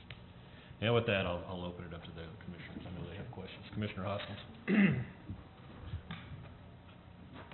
Are chickens allowed in the front part of the house, between the street and the house? The coop is not allowed there, but Andrew can correct me if I'm wrong, but my interpretation on the way the ordinance is currently written, the current animals and fowl ordinance and what we're proposing is that if your front yard were fenced and included as part of your area that they were allowed to run around in during the daylight, then yes, they would be allowed What about in the the front goats? yard. What Pardon about the goats as proposed? Yes, the goats as well. Allowed in the front yard as well? And how do you contain those goats? The way the ordinance is written is you're required to have a secure fence to keep your goats. So I know that we really hate chain link fence in this town, but to get the benefit, I guess here's where I'm going with this. Take a 15,000 square foot lot, okay, which is roughly a third of an acre, okay? What's the maximum number of chickens that lot can have on it?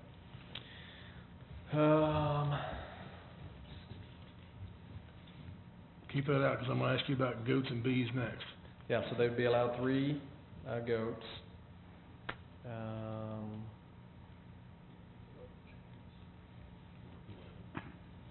My math isn't so fast on the 11 chickens. 11 chickens. Yeah. 11 chickens. Okay, thank you. Okay. And of course, I guess 2 or 3 goats? 2. 2 goats? Okay. You said how 11 many square chickens and feet? 2 goats on a third of an acre. Okay. And the only way that they can be in the front of the house, between the street and the house or what have you, is if they can be contained, right? And I don't think tying goats to trees with leashes is gonna work very well in this town. I think even we won't allow that with our dogs, I don't think, do we? We specifically say they have to be in a secure fenced Okay. yard, so. All right. And most so, of them work. I guess what my point is that on this 3rd acre lot, first off, let me preface this by saying I have urban chickens, okay? I've got 4 hens, all right? And so, and I keep them in the backyard, of course, in a fenced-in area or what have you. And I know, and I would say that my lot is probably maybe just under a third of an acre, I don't really know, but probably just under a third of an acre. And between those 4 chickens and that dog, it's pretty crowded back there. And I can't even imagine putting 11 chickens, a dog, and 2 goats in it. I can't even imagine. So what my concern is all this stuff starts spilling over into the front yard, okay? And I've got a real problem with that, because I think we're gonna start seeing more chain link fence popping up and that kind of thing or what have you, and higher fences in front yards and what have you, and I don't find that very attractive. And so, and then the next thing is the definition, like Craig said, the definition of a beehive. You all reconsidered the number of 8 hives and went down to 4, but you didn't give me size of those hives. So technically, I guess 4 hives, if built to do such or whatever, I guess they could be as big as 8 hives. I mean, 4 huge hives could be more than 8 small hives. And so I kind of have a problem that we don't really have a definition on that in this ordinance, written into it as it is right now. If I may, so the definition of the hive is a receptacle inhabited by a bee colony. And then if you go on to the definition of a bee colony, an aggregate of bees consisting primarily of workers, but having, when perfect, one queen and at times drones, broods, combs, and honey. So as I understand, and I'm not a bee expert at all. Me either. Give me dimensions. That I can't give you. Okay, that's what that's kind of. But as hives grow, eventually they do need to be split because you have competing queens in them, and so there would be growth of a hive, yes, and it could turn into 2 hives, but at that point it would be not 1 hive, it would be 2 hives. Yeah, I guess. I mean, I know these are kept in a particular facility or whatever. Yeah, I mean, my image of what that is like is, you know, something like the size of this podium. Is what that container looks like. Do you not think it would be appropriate to write some kind of size definition into this code? We can definitely look into that. There may be some variability in terms of size, but we'll certainly look at that and see if there is. What I can first try and do, Commissioner Hoskins, is see if there's some examples that some other cities have successfully used. I think that's a good idea. Yeah, and see if we could come up with something that puts a little more clarity on that, a little better definition for what a hive and what a colony consists of and how large they are. Along the lines of Commissioner Honchell's thing about the garage sales, that they can have 4 garage sales a year, so I have to automatically assume we're going to have 1 garage sale per quarter, okay? I guess the reason I think that is because that's the maximum span between garage sales, I guess, okay? And we're talking about selling dairy products, eggs, goat's milk, whatever it may be, okay? And I'm trying to think about how people are going to store that stuff for an extended period of time. Not that they would store it the entire quarter to have it at their 1 garage sale, but might be some people that might do just that. I don't know.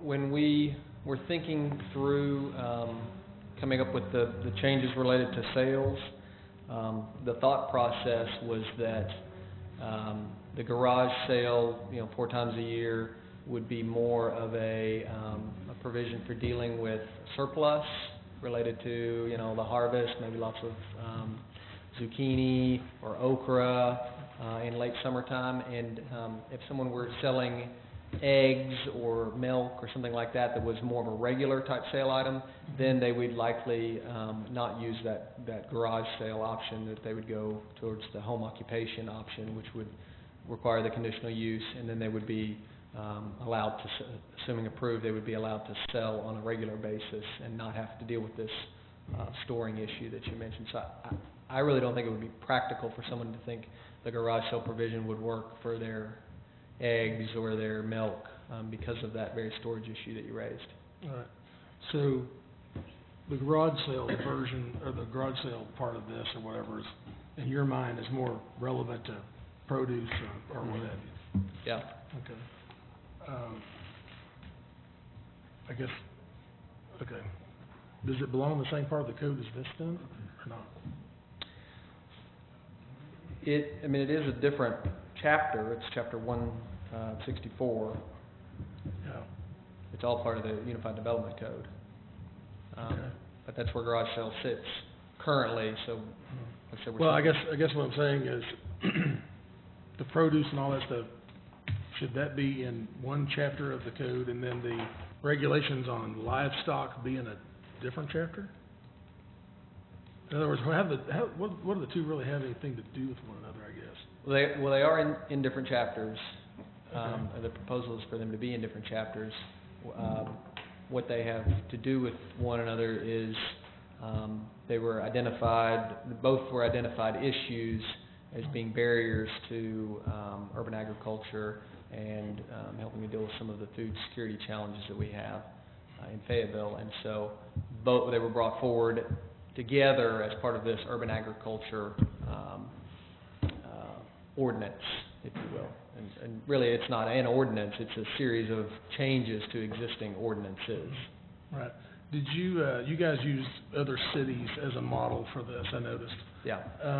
Did you also look at the other cities, all the regulations behind, as an example,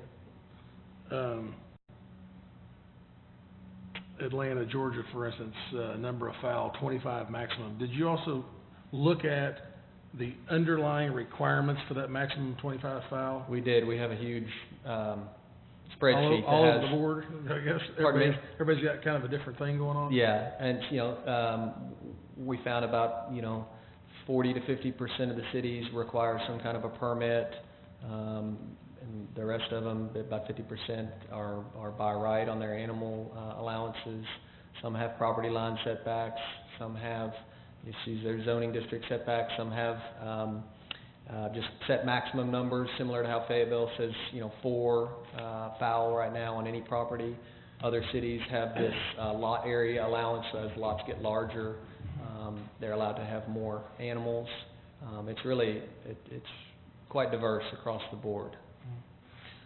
Well, I would assume that as big a deal as this ordinance is, I mean, I can't imagine we probably wouldn't table it tonight, waiting for some more answers from you, like on the hides or what have you. And my general thinking right now is, if we're going to allow something like this, it seems to me like, which I hope I don't get crucified over this, but it seems to me like the animals should be kept between, or not kept in the front yards of neighborhoods. And I don't think we ought to be relying on the underlying covenants of the neighborhoods to regulate that. For instance, I live in a neighborhood where everybody really takes care of the yards and their houses and all that stuff, and I didn't know till I lived there for 2 years that we didn't even have any covenants. I didn't even realize it, and so, and I live up in Ward 3 or whatever. You'd think that that'd be Covenant City up there, and so I'm not saying that I necessarily have anything against the goats, which would probably be a lie, but if they could be contained out of, I guess I'm deathly afraid of people pulling into town for a football game and driving up and down the street and say, "Did you see those goats in that front yard? Oh, there's some more, and there's some more." And maybe that's just snobbish of me. I hate it if it is, but I guess I'd like to see these animals contained to the backyard of the house, where they're not in view of the public realm or what have you. And then if they are going to be contained to the back of the house, then the numbers of these animals that are allowed be based on the usable space of the animal, not, oh, I happen to have a 2-acre yard that my house is way back in the back corner, you know what I mean? I've got a little dinky backyard, but yet I can put, 20 chickens or whatever it is, because I've got this huge yard, but it's all out in front of the house. Animals, to be fair to the animals, they have to have so much room to be able to thrive, I would think. Yeah, we, I believe, specifically require 200 square feet of secure fenced yard for each goat. So for 2 goats, you got to have a 400 square foot area fenced. And for the My chickens, problem with that is that when that fence creeps out into the front yard, between the public right of way and the house. One of the reasons, Commissioner Hoskins, that we have based the allowances on the total lot area is for ease of, enforcement and guidance, because we can, as staff, go into GIS and look at a lot, click on it, and you can come up with the total lot area. and determine if someone is in compliance or out of compliance based on their number of animals, based on their total lot area. When you start to try to measure the usable space, it gets much more difficult to determine what is the true quote-unquote usable space, and you've got to, it's just not as black and white as total lot area, which is recorded at the county assessor's office. Well, let me ask you this, when somebody comes through with a home occupation, let's take a daycare for instance, we make them draw this little map of, where's the kid he's gonna play, how much room you got for this and that or what have you. When we do a mobile vendor, for instance, they've got to bring in a plat of, here's the lot, here's the setbacks, here's where our trailer's gonna be, or what have you, okay? Why couldn't we do that for people that wanna have these animals? How come they can't bring us in a sketch and say, hey, this is the general lot dimensions, and this is where we're gonna keep the animals, there's X amount of square feet? I think that theoretically we could. The way the ordinance is crafted right now, there is, these are by right allowances, so there's nothing to trigger someone coming in and bringing that drawing in to show us where they would be located. So we would have to, rethink how that enforcement and that permitting would be done under that type of a scenario. Okay. Well, in neighborhoods, and I'll finish with this, in neighborhoods, I think people would be much more receptive and much more tolerant to this if it was contained. I think in some of these neighborhoods around town, when somebody drives by and sees a goat in the front yard, they're going to have a fit. They're going to be called the city. Oh yeah, well, we allow it, so we do. I think there could be some real problems. And so anyway, and that's, I hope we look at this a little bit further before we go approving such an ordinance. And then, just the last thing, I find it ironic that Springdale doesn't allow any fowl. Yeah, go figure. I'm done, thanks. Mr. Chair. Commissioner Autry. I don't know what the pygmy goats will be. You've got their heights and so forth here in weights, but having lived on a farm before, I know goats can be notorious jumpers, and maybe when one goes, usually 2 to 3 others may follow. One thing driving in front of a house and seeing goats that's one issue. One thing being on township or wherever else, you got a whole nother set of situations going. And we've defined as a secure fenced area. Well, secure fenced area could be 12 feet tall. I don't know what these little guys can do. Maybe they're bred to a type where they're not jumpers, I don't know. But having experienced that firsthand, that could be a kind of a crazy issue. I mean, this is a great ordinance, and I hope we can find a way to get it to work.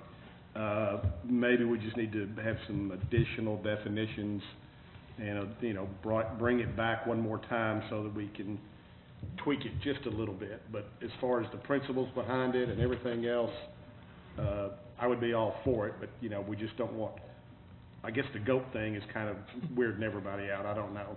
The beehives, I've looked up on net here, and, they're basically, like you said, they're about a 2.5, 3 foot wide by 9 inches deep, and you can get stacks of those up to 4 to 8. Now, again, I don't know what our definition would be.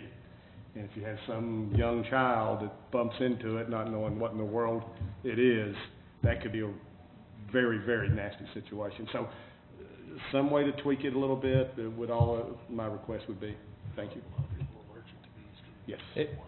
Commissioner Autry, yes. With regard to your comment on fencing, we did actually, and what is secure fencing, we kicked that around a little bit, and I think the challenge we ran into is by saying your fence has to be a certain height. That may be secure for one set of goats. It may not be secure for another set of goats. And so we felt like just saying secure meant that if your goats were able to get out, then no matter how tall your fence is, then essentially you're not in compliance with the ordinance. Okay. So. Good enough. And I'm going to recognize, was it Mr. Vent? Don? Yeah. We were talking about bees, and I think he had a comment to make. Yeah, bees are limited to a certain size box because that's what they prefer. I mean, they found this years ago, so, I mean, almost worldwide, it's a standard. The stackables are supers that they actually make the honey in. The average beehive can go anywhere from 10,000 to 60,000 bees, but it doesn't, the hive itself doesn't grow, you just add supers to give them more room to expand. You know what the dimensions of that is? It's about 19 and a quarter by 19 and a quarter by, I think you said 9 inches. Some supers are 11 inches, and then you put sometimes just 6-inch supers on top. And I mean, I don't think I've ever seen them go this tall. This is extreme. I think I've added 2 supers, 1 full super, so you're looking at 40 inches. So, and it's vertical stack. So would that be considered 4 hives or 1 hive then? 1. Well, 1 hive would be about this tall. Okay. You'd add a super, and that's about as big as I've ever seen them. Because you would go in and harvest the honey. If they make you 3 supers, then you just go in and take the top super, harvest the honey, and adjust to the winter. It actually gets smaller in the winter as the hives start to slow down on their honey production. Top bar hives is a little bit different. They're like a 2 foot by 4 foot, but they don't actually grow. They just add the number of frames inside of those particular boxes. So they're limited, and they also have a preference. So you're not going to have anyone creating these other spaces because the bees won't stay. And you know, it's important to note that urban bees are really important. I mean, they're threatened out in the country. They don't have enough, and I think it's clear that bees are threatened, and I think urban bees are going to be real important in reestablishing and maintaining good numbers on bees. And for the most part, bees are just as docile as you can imagine, and I think anybody that's been stung, it's usually you've stepped on it or done something, and you know, and bees that are in swarms are not bees that are on attack. Bees in swarms are just moving to a new home.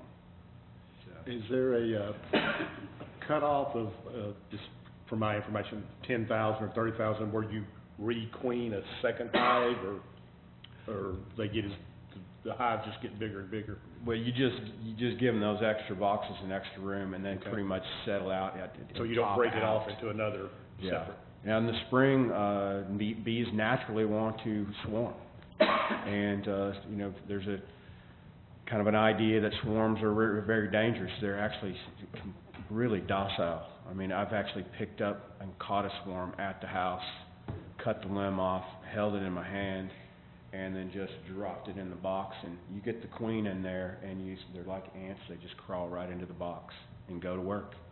And they do some amazing work for us. All this color and all these vegetables, and they're just one of many pollinators that are out there. Okay, thank you. Okay, any other comments? Mr. Chair, one question.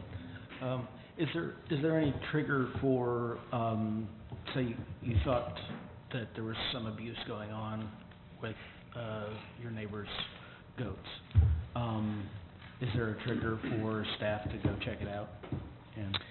And then is there a way for staff to say, okay, you've lost your goat privileges for whatever reason?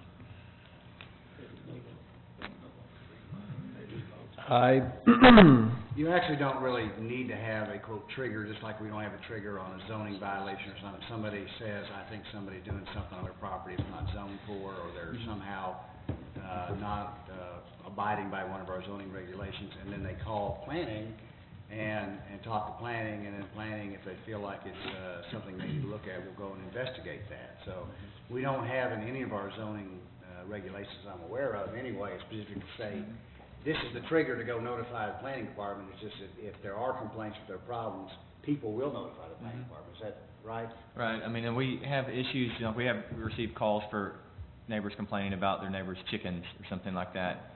You know, we'll investigate, we'll go, you know, take photos, call the property owner, talk to them, and if it's determined they're in violation, then you proceed, hopefully, with the property owner to correct it in a reasonable amount of time.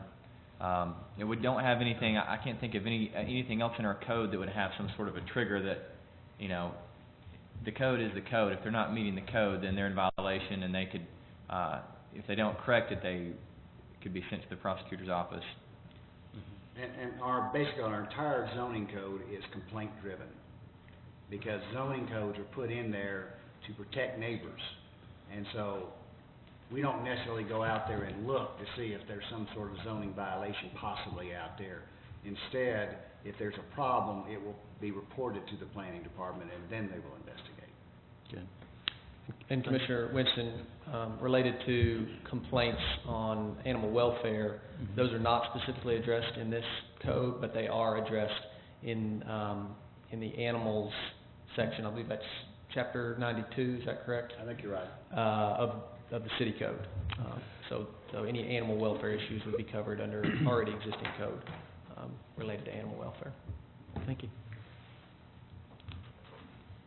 Okay, well, while I'm thinking about it, having said that, kind of going back to what Commissioner Hoskins mentioned earlier about having chickens and goats possibly in your front yard, that's one of the concerns that I have living, because I live in a neighborhood right now that it has never had covenants, and it's right in the middle of a very covenanted area. But having said that, if somebody is able to have their chickens out in their front yard, I know that I probably see between 6 and 10 people walking their dogs every day down my street. And if you have chickens loose, I have neighbors on the corner that they have a coop that they built in their backyard and a very small pen around it. And once that was constructed, every cat in the neighborhood found that house. So people walking dogs, I think it becomes a safety issue too. If people are out walking dogs and there's loose hens running around, causing a distraction, you know. And I know this. I'm probably just picking this thing to pieces, and I'm really not trying to. I'm kind of in the same camp with Commissioner Hoskins that I don't have a problem with the intent. I think that some of it's a little too loose still. And it's just clarification things. I know the last time we had an ordinance in front of us, we got beat up because we didn't say anything. So we're probably going to get beat up for saying too much this time. It's just there's just concerns that run throughout it. Just like the let me find it real quick. Using here it is. Leftover space in city parks, schools, POA properties, plant food bearing vegetation. Okay, that's great. But if we're going to start farming any available public space, I have concerns about safety. I'm sorry, where are you at? Fayetteville Community Food Survey. Oh, okay, I'm on the wrong thing here. These are suggestions. I read through the letter. That's not in the code, That's right? not in the code, okay, that was the letter. You had me breathing hard there for a Yeah, second. well, that's what I mean, I just misread, that's my fault. Okay, but that's what I mean, is that I really, I don't have a problem with the overall ordinance or really the way that it's written. I'd feel better about some things being a little more, animals being kept strictly in the backyard. The side yard really doesn't do a whole lot for me. I don't know, or at least have it stated that the animals are screened from road frontage, or I don't know how you would write that into a code that would seem reasonable or I guess make sense or whatever. But anyway, I'll cede my position. Commissioner Chester, did you have something you wanted to mention? Yeah, Mr. Nairgarden, can you pull back up the map you had with the green dots and the yellow?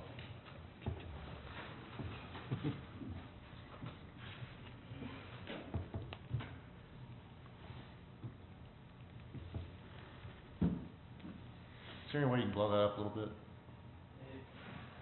might get a little fuzzy. Just do me a favor and run over the explanation of that again, please. So the green dots are all single-family. The green dots are single-family residential properties in Fayetteville that are greater in size and lot area than 10,000 square feet. Meaning you could have goats. Meaning you could have 2 goats, yes. And the yellow are all of the areas in Fayetteville that were platted after 1950. So meaning that they have a higher likelihood of having subdivision covenants on them. Now, I'm not going to tell you that everywhere in yellow does have Right. subdivision covenants, but There's a high probability that they have They do. covenants that might restrict this kind of use. and every set of covenants that I've looked at, I've read about 6 or 7 of them in Fayetteville, they all say that No you're not allowed livestock. to have livestock or farm animals, only allowed to have dogs and cats. So I feel like that we're real concerned about, it seems like there's a lot of concern about there's going to be goats all over town, and I find that really hard to believe.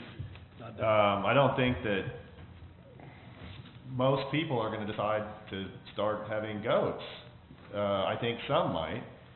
This concern with having them in the front yard sounds fine in when we begin to discuss it. In my yard. My yard's fairly small to the front, and might be a little odd to have goats out in the front of my, I don't have 10,000 square feet anyway, so it wouldn't matter.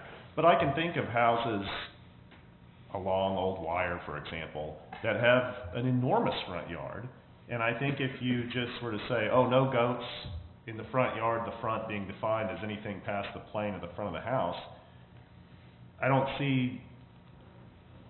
I think you could have goats in that front section and no one would ever know there were goats there on many of the properties, that I can think of on larger lots in this town. I sort of suspect that the type of people who can afford a lot that size and have a house in that kind of area probably aren't going to have goats, just a guess. So I don't know that this is a huge concern. I'm pretty comfortable with the ordinance as it's written.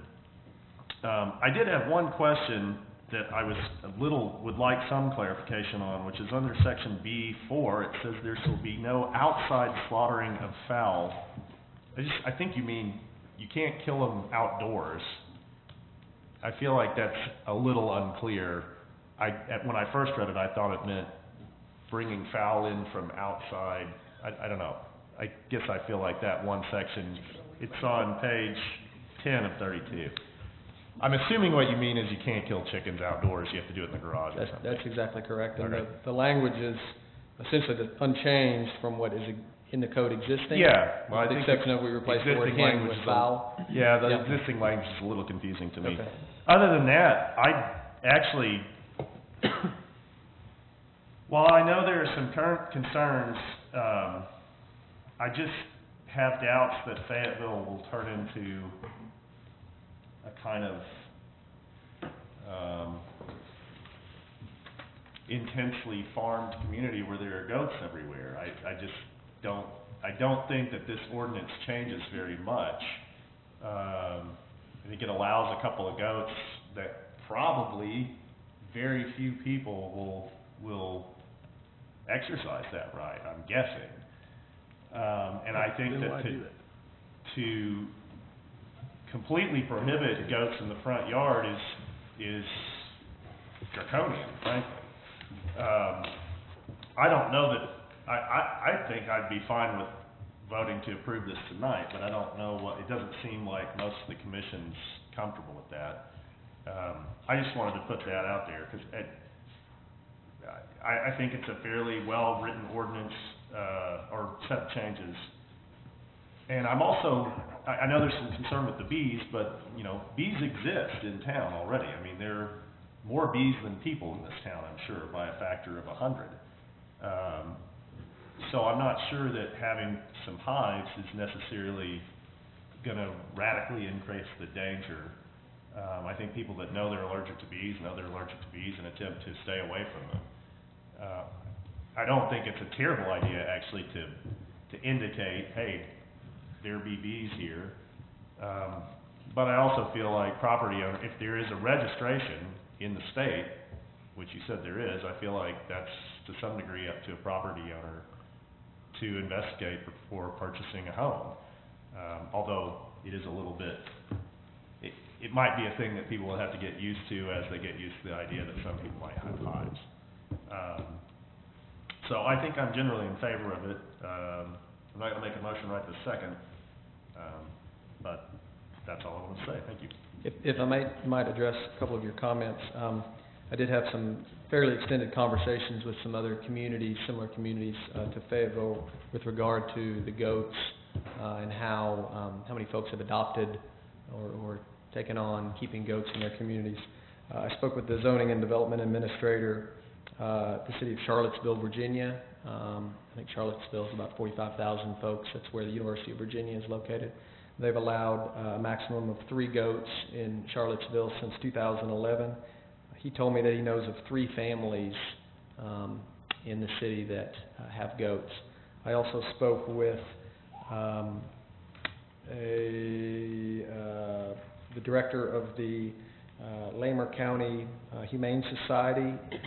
Fort Collins, Colorado is in Lamer County. They do animal control for the city of Fort Collins. Fort Collins passed an ordinance this past summer allowing a maximum of 2 goats. And the gentleman I spoke with told me he knows of 1 family in Fort Collins that is going through the process of getting goats in Fort Collins. So those are 2 communities I can speak to with regard to goats. Commissioner Cook. You've been very patient. I'd personally like to say I want goats all over my yard so I don't have to mow the grass anymore, so. Hey, now that's a Get good your idea. weeds, too. That's right. But we could put them in tuxedo ties. You answered most of my questions, but I still had one. So you can't, if you did go the home occupation route, would you have to get a business license to do that? If you were selling produce on a regular basis, would you have to have a business license? That's right. You register your business. Okay. But otherwise, you wouldn't have to. We don't require licenses for garage sales or anything like that, do we? No permitting or anything, right? If you had a big enough lot, let's say you had a 2-acre lot, could you do everything on here? Could you have 3 goats and 4 hives and 25 all at once? Yes. Yep.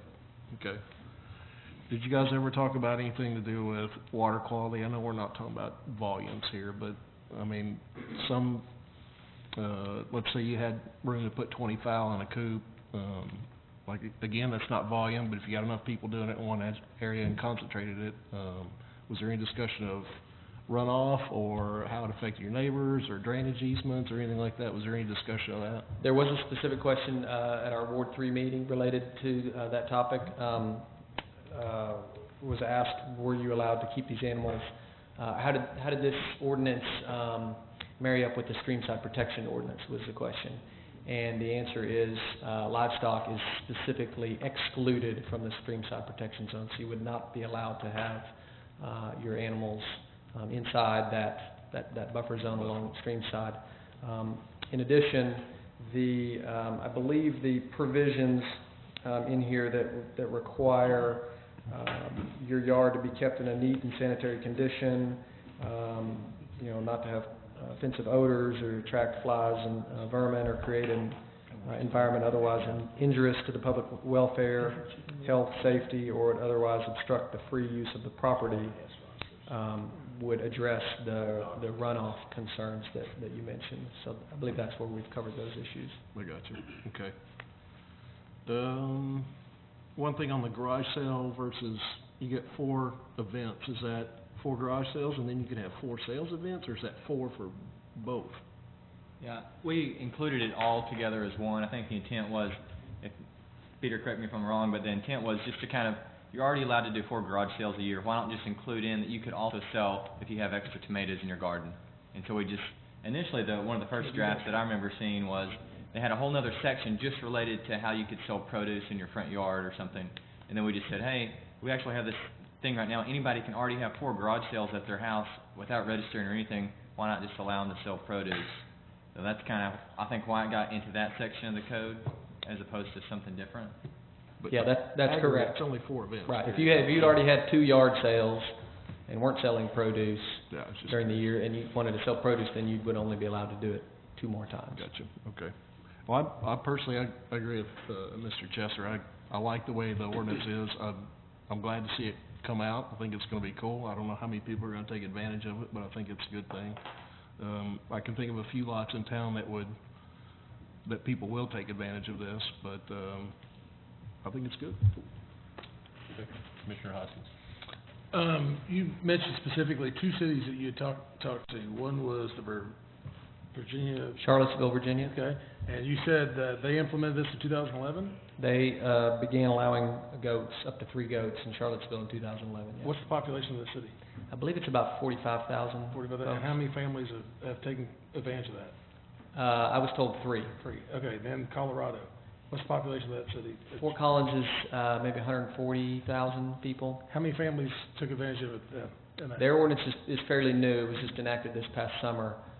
And I was told that 1 family is in the process of getting goats, so. Okay. Well, Commissioner Chester said a minute ago he didn't think that we were gonna have this stuff all over town. I guess my question is if these cities that you've talked to, if nobody's really participating in them, 3 families since 2011 in Virginia or whatever, why are we writing an ordinance? I mean, why would we do this? So 1 or 2 families in town might, I don't think that's gonna cure the food stamp and the lack of food issue if only 1 or 2 families in town are doing it. Yeah, I agree. It's definitely, it's not the silver bullet for dealing with our food security issues. I think it's one of the tools that we can use. We've got, tremendous issues with food deserts. We've got issues with obesity. We've got many other issues that have to be dealt with to address the food security and hunger issues, but this is just one of the tools in the toolbox, if you will, that we'd like to use. My concern is that the potential downside of it may considerably outweigh the upside of it, especially like when it comes to property values. You had said if a subdivision's been constructed since 1950, there's probably covenants on it. Of course, you're talking about something that's in my particular field of expertise, and that's not really the case. Because, like for instance, let's take Bill Chester's neighborhood. My father actually built his neighborhood, and it was in the late 60s. There are no covenants on that neighborhood whatsoever, and if they were, they would most likely expire 20 years later in 1989, which a lot of covenants, the way they're written, they're not indefinite.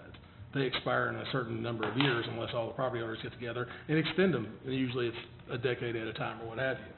So there are a lot of neighborhoods that you have on there that you may think have covenants on them that they probably don't. Okay? And that's always an ongoing fight among neighbors or what have you. And so that's another one of my concerns. And I think that it's kind of, why can't we have roosters in town?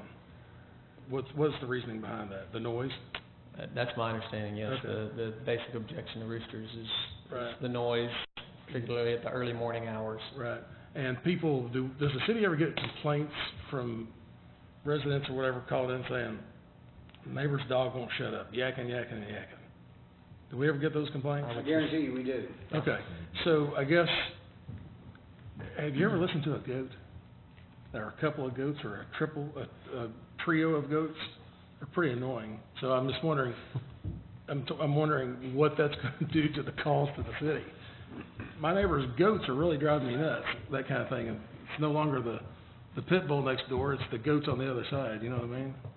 And so anyway, so I do have issues with it or what have you, and I think Chester's suggestion of limit it to the facade, the plane of the front of the house, I think was actually a really good suggestion. And so anyhow, I hope we don't vote on this tonight, because there's no way I could possibly, even though I, like everybody else, I kind of think the premise of it is kind of cool. I think it's way too loose. And back to the bees thing, there are bees all over town, but we're not trying to contain and manipulate those bees either. They're just kind of out there doing what they do, what bees do. So when we start saying, hey, come live at my house, that's a whole different deal, I think. But I'm also familiar with they are very passive insects or what have you, they are. And in fact, I've got a tree stump over in the neighborhood I'm doing that we've done everything we can to protect a huge beehive that's down in the crevice of this tree. So I'm all about it, I understand it. And, but I still think that as this is right now, it's written too loosely.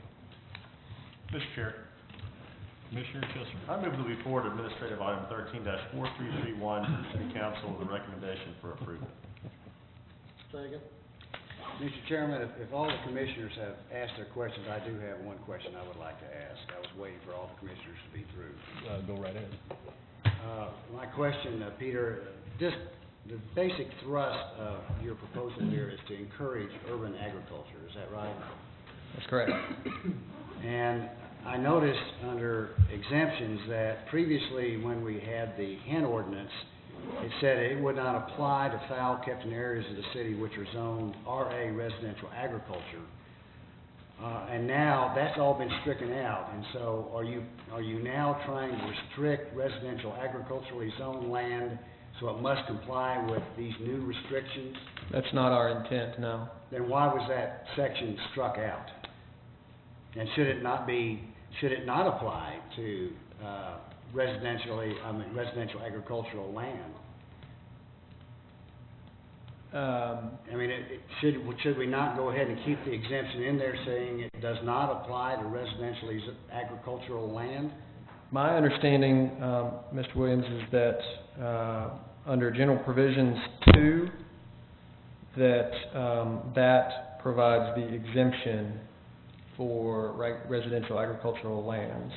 Well, the way I read it, it does not, especially since you're striking out specifically the exemption that was in the code. So the intent will be looked on by the court saying, well, they struck out the exemption, so obviously they did not want that to continue.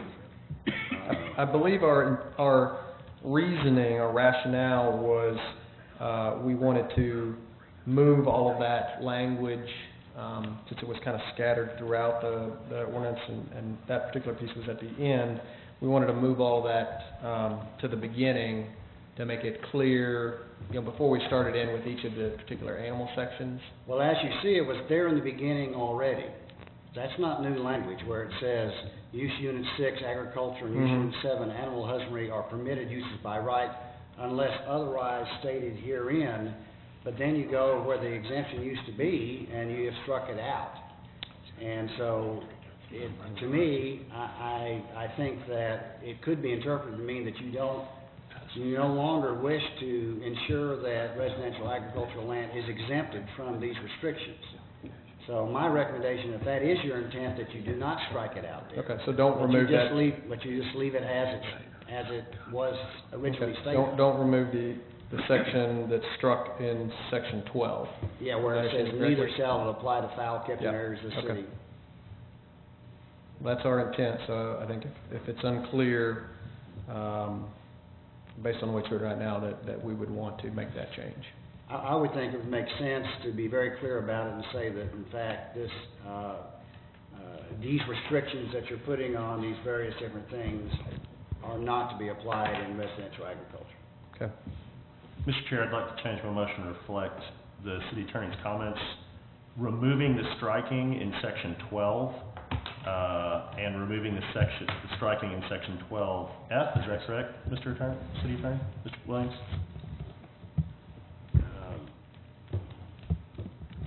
Or you're not offended by section 12F? I'm looking at page 11. No, all you would need is 12, I think, because F then is just more, if you leave the exemption and then RA is simply exempt from these restrictions. Okay, simply removing the striking under section 12,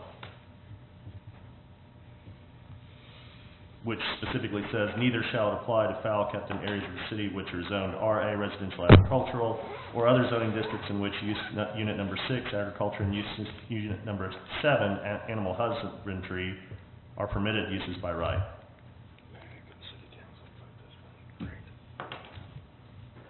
So that would be no change to what we have in the code. You're not striking anymore? No, I'm good with that, I guess. Just being over. So is that a Yep, still second. Have a motion and a second. Is there any other comments? Mr. Any Chair. discussion? Commissioner Pennington? Just briefly, get my comments on the record. I'm good with almost all of it. I tend to agree that we need some more protection to keep livestock back behind the house. And I'd also like to see some protection for kids in neighborhoods where there are beehives, you know, some sort of enclosure. It doesn't have to be big. I think You it just have- requires a fence, doesn't it? Well, I guess unless you're 100 feet away. Right. It's fair. I'd just like to see some kind of separation from surrounding properties. And if those changes were made, I'd support the proposed ordinance changes. Comments? Roll call. Mr. Garner? Honchel, No. Cook, Yes. Pennington, No. Chesser, Yes? Autry, No. Noble, Yes. Winston, Yes. Hoskins. It's up to me, and it's a no. The motion fails. So I'd recommend that you table it, rather than simply reject it. I was getting there. Okay. Mr. Chair, Commissioner Hoskins? a motion to reconsider, I guess it is? No, not reconsider, it's a motion to, I think that, yeah. I guess you need to reconsider it, before you table it. You're right, Second. motion to reconsider. Okay. Well, I don't know if he really made that motion or not. Well, I tried You to, but can't he make stopped me. Second. I can't second it? You can second it. Yeah. Second. Okay.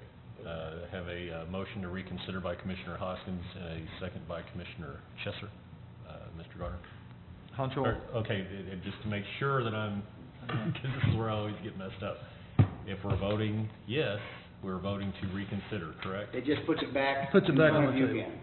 again. And, Should I? Doesn't pass it or anything, just puts it back in front of you again. okay, Yeah. yes. Cook, Yes. Pennington, Yes. Chesser, Yes? Autry, Yes. Noble, Yes. Winston, Yes. Hoskins. Yes. Mr. Chair, Commissioner Hoskins? I'd like to make a motion that we table, what is this item? 134331. I should have looked. Administrative item 13-4331. When would we like to table this? to? January 13th, that's next meeting? Is it January 13th? I believe it's January 13th. Until the January 13th meeting of the Planning Commission. Second. I'll give this one to Autry. We have a motion from Commissioner Hoskins and a second from Commissioner Autry. Mr. Garner, will you please call the roll? Honchel, Yes. Cook, Yes. Pennington, Yes. Chesser, Yes? Autry, Yes. Noble, Yes. Winston, Yes. Hoskins. Yes. Motion carries. Okay, I guess that concludes. Mr. Garner, did you have any announcements? I did pass out your calendars for 2014, and also the subdivision committee rotation, so get those into your calendars for next year, and that, we have no more subdivision committee meetings this year. You know what? Well, Merry Christmas. That's, I was gonna say, I'd like to wish everybody on the commission a very Merry Christmas. We're done for the year? We're done for the year. Hey, we're getting paid good this month. And with that, I guess we are adjourned. Okay, thank you. Thank you, everybody.